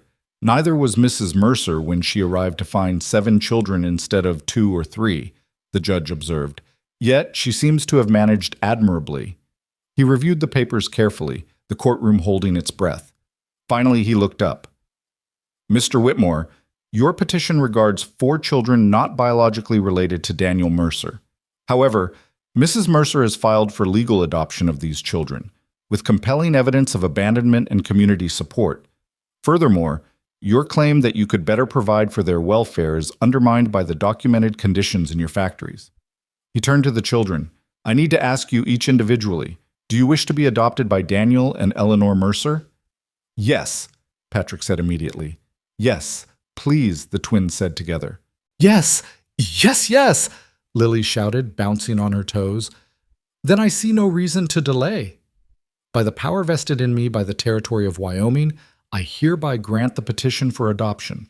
Patrick O'Brien, Mary Coleman, Martha Coleman, and Lily are now legally the children of Daniel and Eleanor Mercer. The courtroom erupted in cheers. Harold shot to his feet. You can't. This is irregular. I'll appeal. You can try, the judge said calmly, but I think you'll find the territorial governor quite firm in his support of families who build up our communities rather than those who would exploit our children. Case dismissed. Harold stormed out, his lawyers trailing behind. The townspeople surged forward, congratulating the Mercers, lifting the younger children onto shoulders. Eleanor found herself crying, held tight in Daniel's arms while children clung to their legs. You did it, he whispered in her ear. You saved them. We did it, she corrected. All of us together. That evening, the entire town gathered at the ranch for a celebration. Tables groaned under the weight of food brought by neighbors, lanterns strung between trees like stars, fiddle music filling the air. Eleanor watched their children, legally theirs now, all of them, dancing and laughing with their friends. No regrets? Daniel asked, coming up beside her with 2 cups of cider. Eleanor thought of the schoolhouse in Pennsylvania, the empty room above the bakery, the loneliness that had driven her west. Not a single one. Thomas approached, looking more relaxed than she'd ever seen him. Mrs. Eleanor, Mama, can I talk to you? Of course. He shuffled his feet, suddenly looking his age. I was awful to you when you arrived. Suspicious and rude, and you were protecting your family, Eleanor said gently. I would have done the same. Grace says you're the answer to our prayers, the ones we made after Mama died for someone who could love all of us. And you're the answer to mine, Eleanor said, pulling him into a hug. I prayed for a family, for purpose, for belonging. I got all of that and more. As the party continued around them, she noticed Patrick teaching Lily an Irish jig, the twins helping Grace serve food, Samuel deep in conversation with the veterinarian from town. This was family, messy, complicated, chosen, and perfect. "Speech!" someone called out. "Let's hear from the new Mrs. Mercer." Eleanor was pushed forward, Daniel's hand warm on her back. She looked out at the faces, her children, her neighbors, her community. "When I answered Daniel's advertisement," she began, "I thought I was just looking for a new life. I didn't know I was coming home. I didn't know that 7 children and 1 good man would teach me that family isn't about blood or papers or convenience. It's about choosing to love when it's hard, staying when it would be easier to leave, fighting for each other against anyone who would tear us apart." She raised her cup. "To Margaret, who built the foundation of this family with love and faith. To Daniel, who never gave up even when hope seemed lost. To our children, all 7 of them, who show us every day what courage looks like. And to this community, who proved that we're never alone when we have each other." The toast echoed across the ranch, across the valley, into the mountains where the first snow was beginning to fall. Harold Whitmore was probably on a train back to Chicago, defeated and furious. But here, in this warm circle of light and love, his threat seemed as insubstantial as smoke. "Dance with me?" Daniel asked, holding out his hand. Eleanor took it, letting him lead her into the circle of dancers. Around them, their children laughed and spun, Thomas actually playing tag with Lily, Patrick and Samuel arm wrestling good-naturedly, Grace and the twins teaching other children a new game. "I love you," Daniel said suddenly, there in front of everyone. "I loved Margaret truly, but I love you too, differently, but just as deeply. You brought us back to life, Eleanor. You gave me life," she replied. "All of you." Later, much later, after the guests had gone home and the children were finally in bed, Eleanor and Daniel stood on the porch watching snow fall softly on the ranch. The barn Harold had burned was already being rebuilt by neighbors. The garden was put to bed for winter, ready to bloom again in spring. The cattle were safe in the lower pasture, the Hutchins partnership ensuring they'd have enough feed. "What are you thinking?" Daniel asked, his arm around her waist. "I'm thinking about Lily's note," Eleanor said. "The one that just said please when she was left here. Such a simple word, but it contained everything. Hope, desperation, faith that someone would answer." "Margaret answered," Daniel said. "And then you answered when we needed you most." "We all answered," Eleanor corrected. "Every one of us said yes to love, to family, to fighting for each other." From inside came the sound of giggling. The children were supposed to be asleep, but were clearly having some kind of midnight gathering. Eleanor started to go check, but Daniel held her back. "Let them," he said. "They're celebrating being official siblings." "All 7 of them," Eleanor marveled. "Our 7. 8 soon enough, God willing," Daniel said quietly. Eleanor turned to stare at him. "Daniel Mercer, are you suggesting—" "I'm suggesting nothing," he said with a grin. "Just hoping. This family's good at making room for one more." Eleanor kissed him, long and sweet, tasting apple cider and promise on his lips. Inside, she heard Thomas's voice, obviously telling the younger ones a story. Something about a brave woman who came on a train, faced down an evil uncle, and saved a family with the power of love. "He's making me sound like a fairy tale hero," Eleanor protested. "Aren't you?" Daniel asked seriously. "Eleanor, you came here a stranger and became the heart of this family in less than a month. You stood up to Harold, united the town, convinced a judge, and gave 7 children a mother who would fight dragons for them." "There weren't any dragons," Eleanor pointed out. "Harold was close enough," Daniel said, making her laugh. A small hand tugged at Eleanor's skirt. Lily stood there in her nightgown, snow catching in her tangled hair. "Can't sleep," she announced. "Too happy." Eleanor scooped her up, the child's weight familiar now, right? "Too happy is a good problem to have." "Are you too happy, Mama Eleanor?" Eleanor looked at Daniel, at the warm house full of children, at the snow falling on land that would prosper come spring. She thought of the empty years in Pennsylvania, the desperate hope that had driven her west, the terror of that first day when she discovered Daniel's deception. "Yes," she said, meaning it completely. "I'm exactly too happy enough." One by one, the other children joined them on the porch, drawn by voices and the magic of first snow. They stood together, all 9 of them, watching winter transform their land into something new and beautiful. Tell us again, Grace said softly.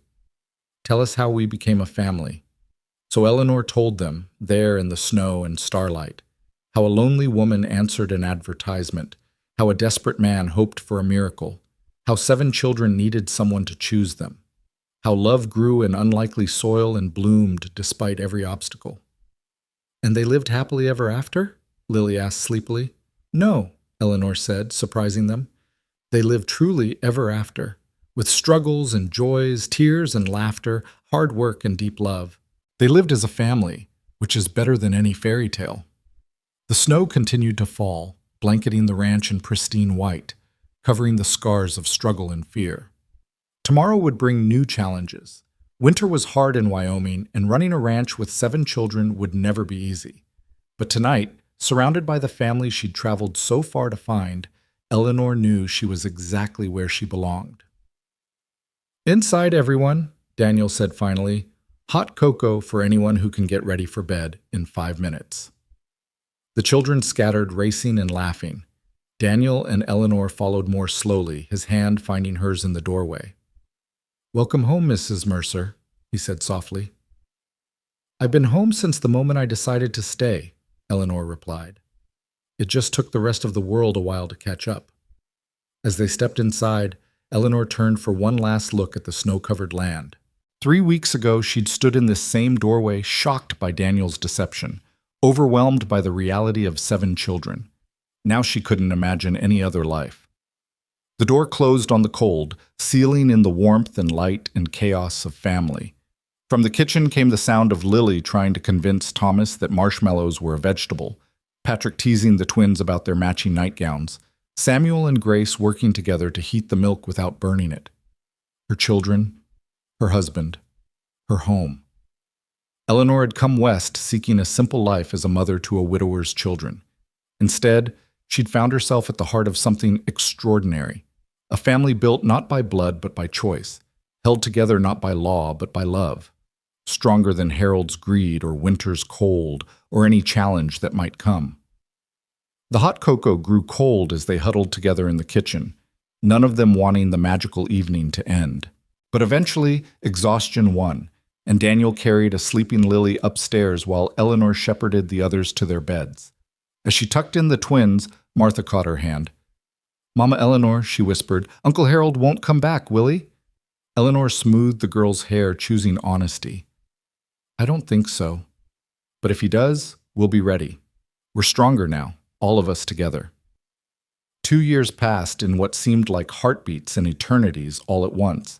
The ranch prospered under their combined efforts, the partnership with Hutchins proving more profitable than either family had anticipated. Eleanor's garden became the envy of the county, producing enough to sell preserves and pickles in town. The children grew like prairie grass, Thomas into a young man of 17, steady and reliable, Patrick losing his defensive edge as he found his place, the girls blossoming under consistent love and care. Eleanor stood at the same kitchen window where she'd first seen Harold Whitmore approach, but now she watched her children, their children, working together in the garden. Her hand rested on the small swell of her belly, the new life growing there, still a secret she shared only with Daniel. Mama! Lily, now 6 and even more talkative than before, burst through the door. Samuel says I can't help with the calves because I'm too little, but I'm not little anymore. You're bigger than you were, Eleanor agreed diplomatically, but the calves are bigger too. How about you help me with the preserves instead? I need someone with careful hands. Lily considered this, then nodded seriously. I have the carefulest hands. As Eleanor taught Lily to seal jam jars, she thought about how much had changed. The house that had once echoed with grief now rang with laughter. The children who'd been suspicious and guarded now moved through their days with confidence. And she herself had transformed from a lonely schoolteacher into the heart of a thriving family. Mrs. Mercer, a voice called from outside. Eleanor looked up to see a woman she didn't recognize climbing down from a wagon, helped by Thomas. The woman was young, perhaps 25, with auburn hair and a worn traveling dress. She clutched a carpet bag like a lifeline. Eleanor wiped her hands on her apron and went to the door. Can I help you? The woman's eyes were red-rimmed, desperate. I heard, That is, in town they said you take in children. Children who have nowhere else. Eleanor's heart sank and soared simultaneously. Come inside, Thomas. Please fetch your father from the barn. The woman's story spilled out over tea. Her name was Caroline Foster. Her husband had died in a mining accident 3 weeks ago, leaving her with 3 children and no family, no money, no options. The mine owner says we have to leave company housing by week's end, Caroline said, tears streaming down her face. I've tried everywhere for work, but no one will hire a woman with 3 children. I heard about you, about what you did for those other children. I'm not asking for charity for myself. I'll go wherever I need to. But my babies. She broke down completely. Daniel arrived, taking in the scene with experienced eyes. He met Eleanor's gaze, a whole conversation in that look. Where are your children now? Eleanor asked gently. At the boarding house in town. The owner gave us 2 nights out of Christian charity, but Caroline twisted her hands. My oldest Ben, he's 12. Old enough to work in the mines, they say. Men have already approached me about buying his labor contract. And my girls, Sophie and Rose, they're 8 and 5. Pretty girls. There's a woman who runs a house in Denver who said she'd take them, train them up proper for when they're older. Eleanor felt sick. Daniel's jaw clenched. From the doorway where they'd been listening, because of course they had, Patrick said flatly, You mean she wants to buy them for her brothel? Patrick, Eleanor admonished, but he stepped forward. It's true, isn't it? I've seen it before when my parents were alive. Desperate families, children sold to whoever would pay. His green eyes blazed. It's what Uncle Harold wanted for us, just dressed up prettier. Caroline sobbed harder. What choice do I have? At least they'd be fed, have shelter. You have another choice, Daniel said quietly. But we'd need to meet your children first. An hour later, they stood in the boarding house's shabby parlor. Ben Foster was all knees and elbows, trying to look tough despite the fear in his eyes. Sophie held herself like a little mother, protective of Rose, who hid behind her sister's skirts. They looked at the Mercer clan, 9 strong now, with suspicion and hope warring in their faces. Children, Caroline said softly, these are the people I told you about. The ones who might. She couldn't finish. Eleanor knelt to Rose's level. Hello, sweetheart. I'm Eleanor. These are my children. She introduced each one, watching Ben's eyes widen as he counted. You have 7 kids? He asked Daniel. 8 soon, Lily announced proudly, having figured out Eleanor's secret through determined observation. Mama's growing a baby. Eleanor flushed as Daniel's eyes widened. Lily! It's true, isn't it? Lily demanded. You're rounder, and you don't eat breakfast anymore, and Papa keeps looking at you all moony-eyed. Despite the tension, everyone laughed. The Foster children relaxed slightly. You take in kids who aren't yours, sis? Ben asked suspiciously. They're all ours, Thomas said firmly. Every one of them, just like you could be. Nobody wants 3 more mouths to feed, Ben said, but his voice cracked with hope. Grace stepped forward. When I was 12, my mama took in Patrick, and I was so angry. I thought there wouldn't be enough love to go around. But you know what I learned? Love multiplies. The more you give, the more there is. That's not how math works, Sophie said quietly, the first word she'd spoken. Samuel grinned. It's not regular math, it's family math, different rules. Daniel cleared his throat. We can't take you in the way we did the others. Your mother is alive and we respect that. But what if we employed your mother? As a teacher, helping Eleanor with the children's education, room, board, and wages for all 4 of you? Caroline gasped. You would... But I'm not a real teacher. I only went through 8th grade. You can read and write and do figures, Eleanor asked. Yes, but then you can help. I'm trying to teach 8 children at different levels while running a household and ranch. I need help desperately. Eleanor looked at Daniel, who nodded. We have the old foreman's cabin. It needs work, but it's sound. You'd have your own space, but be part of the ranch family. Why? Caroline whispered. Why would you do this? Because 2 years ago, I was you, Eleanor said simply. Desperate, alone, with nowhere to turn. Someone took a chance on me. Now I'm taking a chance on you. Ben looked at Patrick. Is it real? Not some trick? Patrick's face was serious. 3 years ago, my parents died. The Mercers took me in when everyone else saw just another Irish orphan to exploit. They gave me a home, a family, a future. It's as real as it gets. Rose tugged on Sophie's sleeve. Can we stay with them? They seem nice. The negotiations were swift. Caroline wept with relief when Daniel offered wages that, while modest, were fair.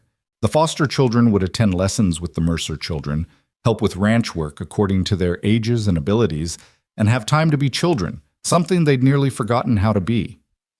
That evening, as they helped the Fosters settle into the cabin, Eleanor overheard Ben talking to Thomas.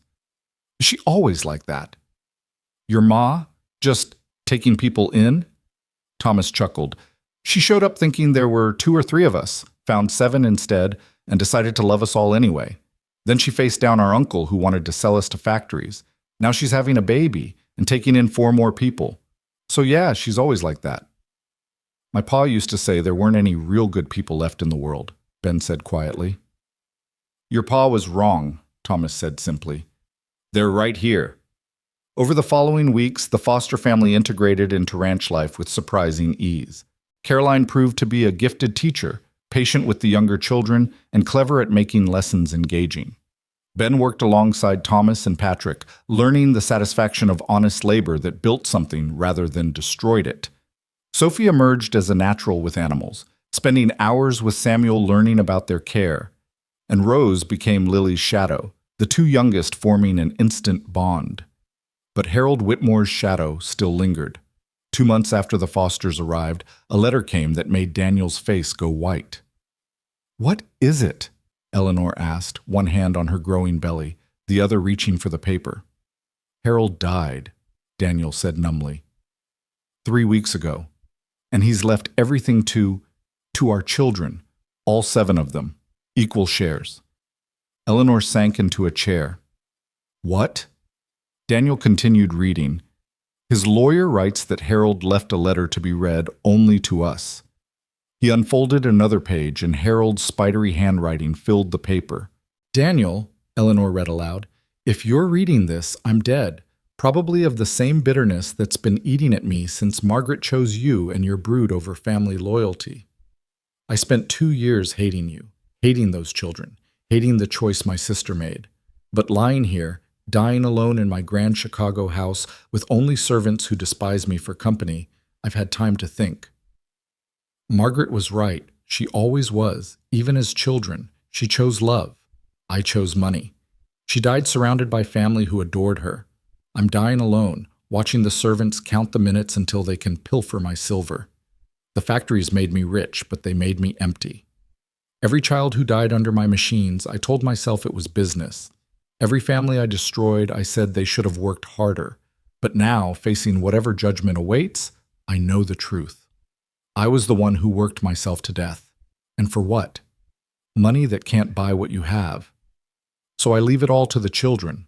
Not to you or your wife, but to the children themselves, in trust until they reach 21. The factories will be sold, the proceeds invested. Each child will have enough to pursue whatever dreams they have, even that veterinary foolishness Samuel mentioned.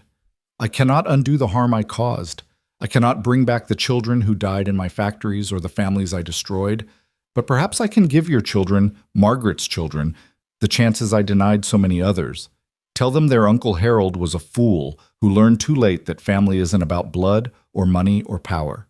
It's about choosing to love even when it costs everything. Margaret knew that. Your wife knows that. And perhaps in the end, even I learned it. Harold Whitmore. The kitchen was silent. Then Lily said in a small voice, Does this mean Uncle Harold turned nice?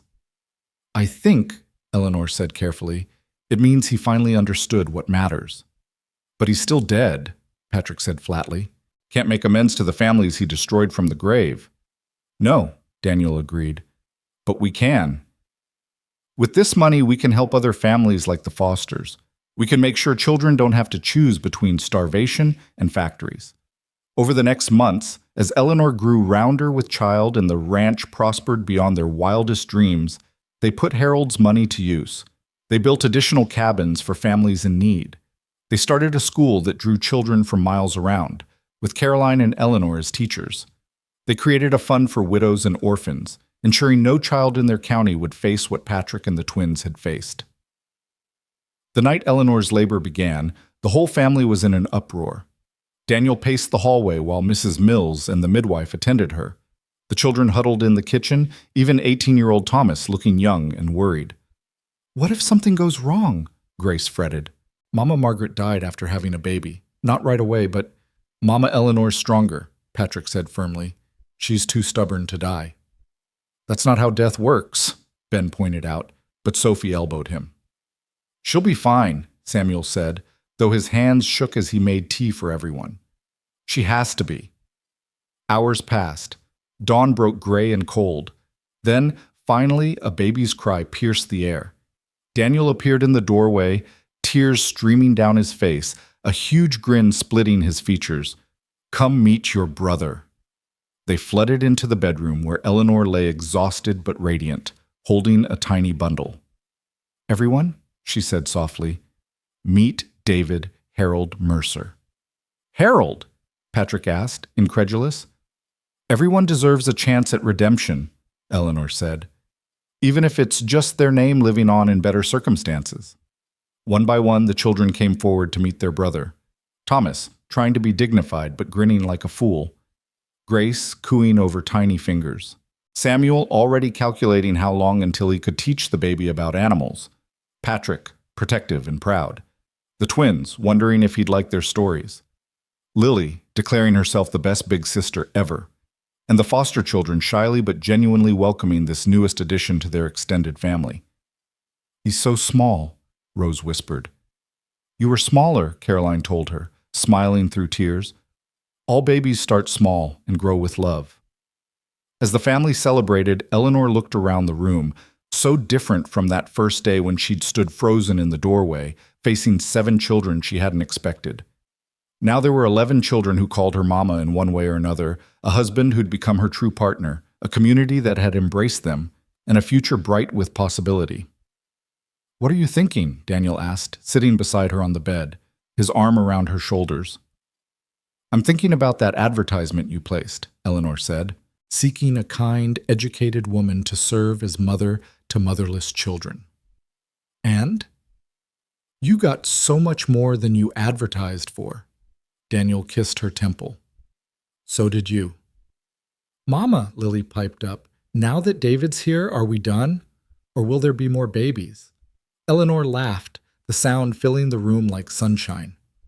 "I don't know, sweetheart. Our family seems to grow in unexpected ways." "Good," Thomas said firmly. "We've got room for more." As if in response to his words, hoofbeats sounded in the yard. Through the window they could see a wagon approaching, loaded with what looked like all someone's worldly possessions. A man, a woman, and 3 children sat huddled together against the cold. "Looks like another family in need," Daniel observed. Eleanor looked at her husband, at her children, at the baby in her arms. "Then we'd better make room." "You just gave birth," Mrs. Mills protested. "You can't possibly." "I can't do everything," Eleanor agreed. "But we can, together." And they did. The Brennan family, fleeing drought and failed crops, became the 3rd family to join what the townspeople had started calling the Mercer settlement. Then came the Changs, a Chinese family facing violence in the California goldfields, seeking safety and acceptance. Then the elderly Petersons, who had no children but plenty of wisdom and love to share. By the time David took his first steps, the ranch had transformed into a small community. 15 cabins dotted the property. The school had its own building, with 40 students attending daily. The garden had expanded into small farms, each family contributing to the collective prosperity. Eleanor stood once again at her kitchen window, but now she watched a small village's worth of children playing in the yard.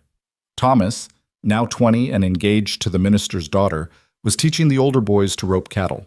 Grace, pursuing her dream of becoming a writer, sat under a tree scribbling in her journal while watching the younger children.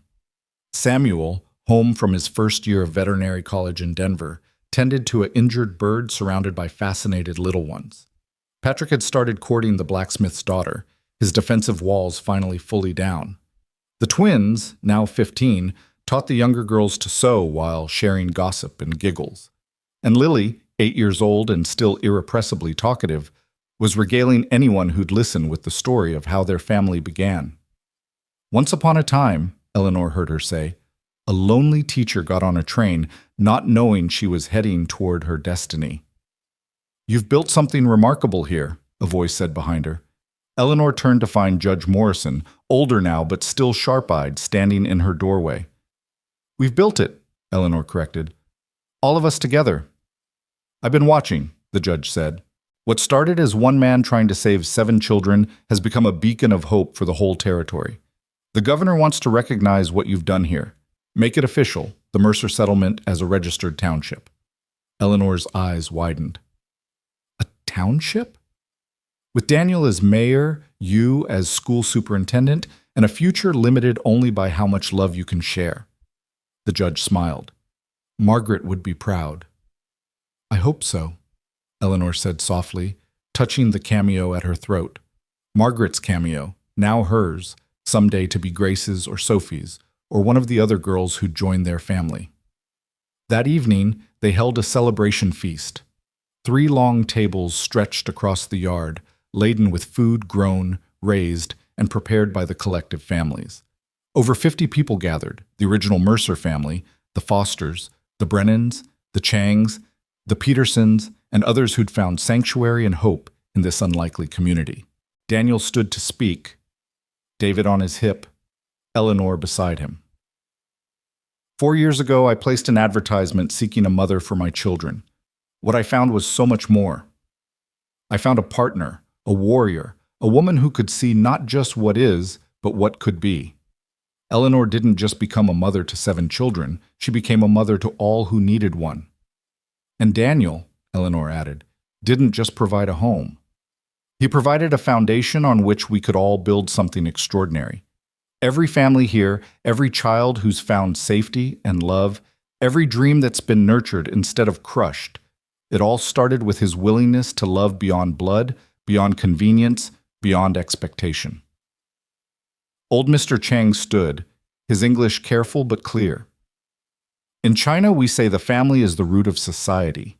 Here, you have planted many roots, all intertwined, all supporting each other. This is not just family, this is forest, strong together against any storm. To the forest, Thomas called out, raising his glass.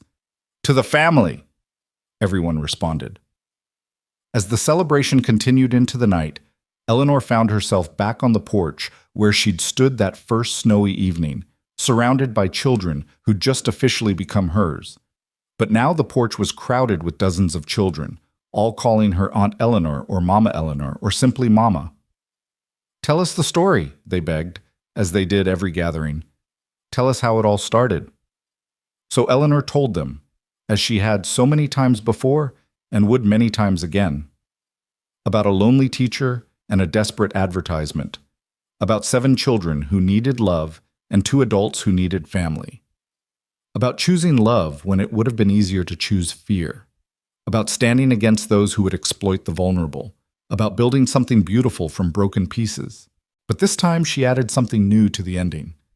And they all lived, she said, looking at each face in the lamplight, Thomas holding his fiancée's hand, Grace with ink stains on her fingers from writing, Samuel with his veterinary textbooks, Patrick with his arm around the blacksmith's daughter, the twins designing dresses together, Lily composing tomorrow's story, David toddling between them all, the Foster children, the Brennan children, the Chang children, all the children who'd found their way to this place of refuge. They all lived, she repeated, with purpose and hope and love. They lived as proof that families aren't made by blood or law or convenience, but by choice. Daily, difficult, beautiful choice. They lived as testament that love, when freely given and bravely accepted, multiplies beyond all mathematical reasoning. She looked at Daniel, her partner in all things, and saw her own joy reflected in his eyes. They lived, Eleanor concluded, happily, truly, and completely ever after. Not because life was perfect, but because they faced it together. And in the end, that made all the difference. The story ended, But the children begged for more, as they always did. And Eleanor obliged, as she always would, telling them stories of courage and kindness, of standing up to bullies and standing up for each other, of building communities one choice at a time. The stars wheeled overhead, the same stars that had witnessed her arrival 4 years ago, a frightened woman stepping off a train into deception and chaos. Now they witnessed something else entirely, a matriarch surrounded by her vast, chosen family, living proof that love knows no boundaries except those we impose on ourselves. In the years that followed, the Mercer settlement would indeed become an official township, then a thriving city. Thomas would become a judge like Morrison, dispensing justice with compassion. Grace would publish novels that told the stories of forgotten children and the families who chose them. Samuel would become the territory's most renowned veterinarian, healing animals and teaching others to do the same. Patrick would take over the blacksmith shop, his strong hands creating both tools and art. The twins would open a dress shop that became famous throughout the West. Lily would become a teacher like Eleanor, filling young minds with stories and possibilities. David would grow up to be a doctor, healing bodies as his parents had healed spirits. And Eleanor herself would be remembered not as the mail-order bride who'd been deceived, but as the woman who'd transformed deception into opportunity, who'd looked at 7 unexpected children and seen not burden but blessing, who'd built a community on the radical idea that love multiplied rather than divided. But that was all in the future. Tonight, there was just this: a porch full of children, a sky full of stars, and a woman who'd traveled across a continent to find her purpose, holding tight to everything and everyone she'd never known she needed. "Mama Eleanor," Lily said sleepily, "was it worth it? All the hard parts?" Eleanor looked at her daughter, not by blood, but by choice, which made the bond even stronger, and smiled. "Every single moment," she said, "every single one.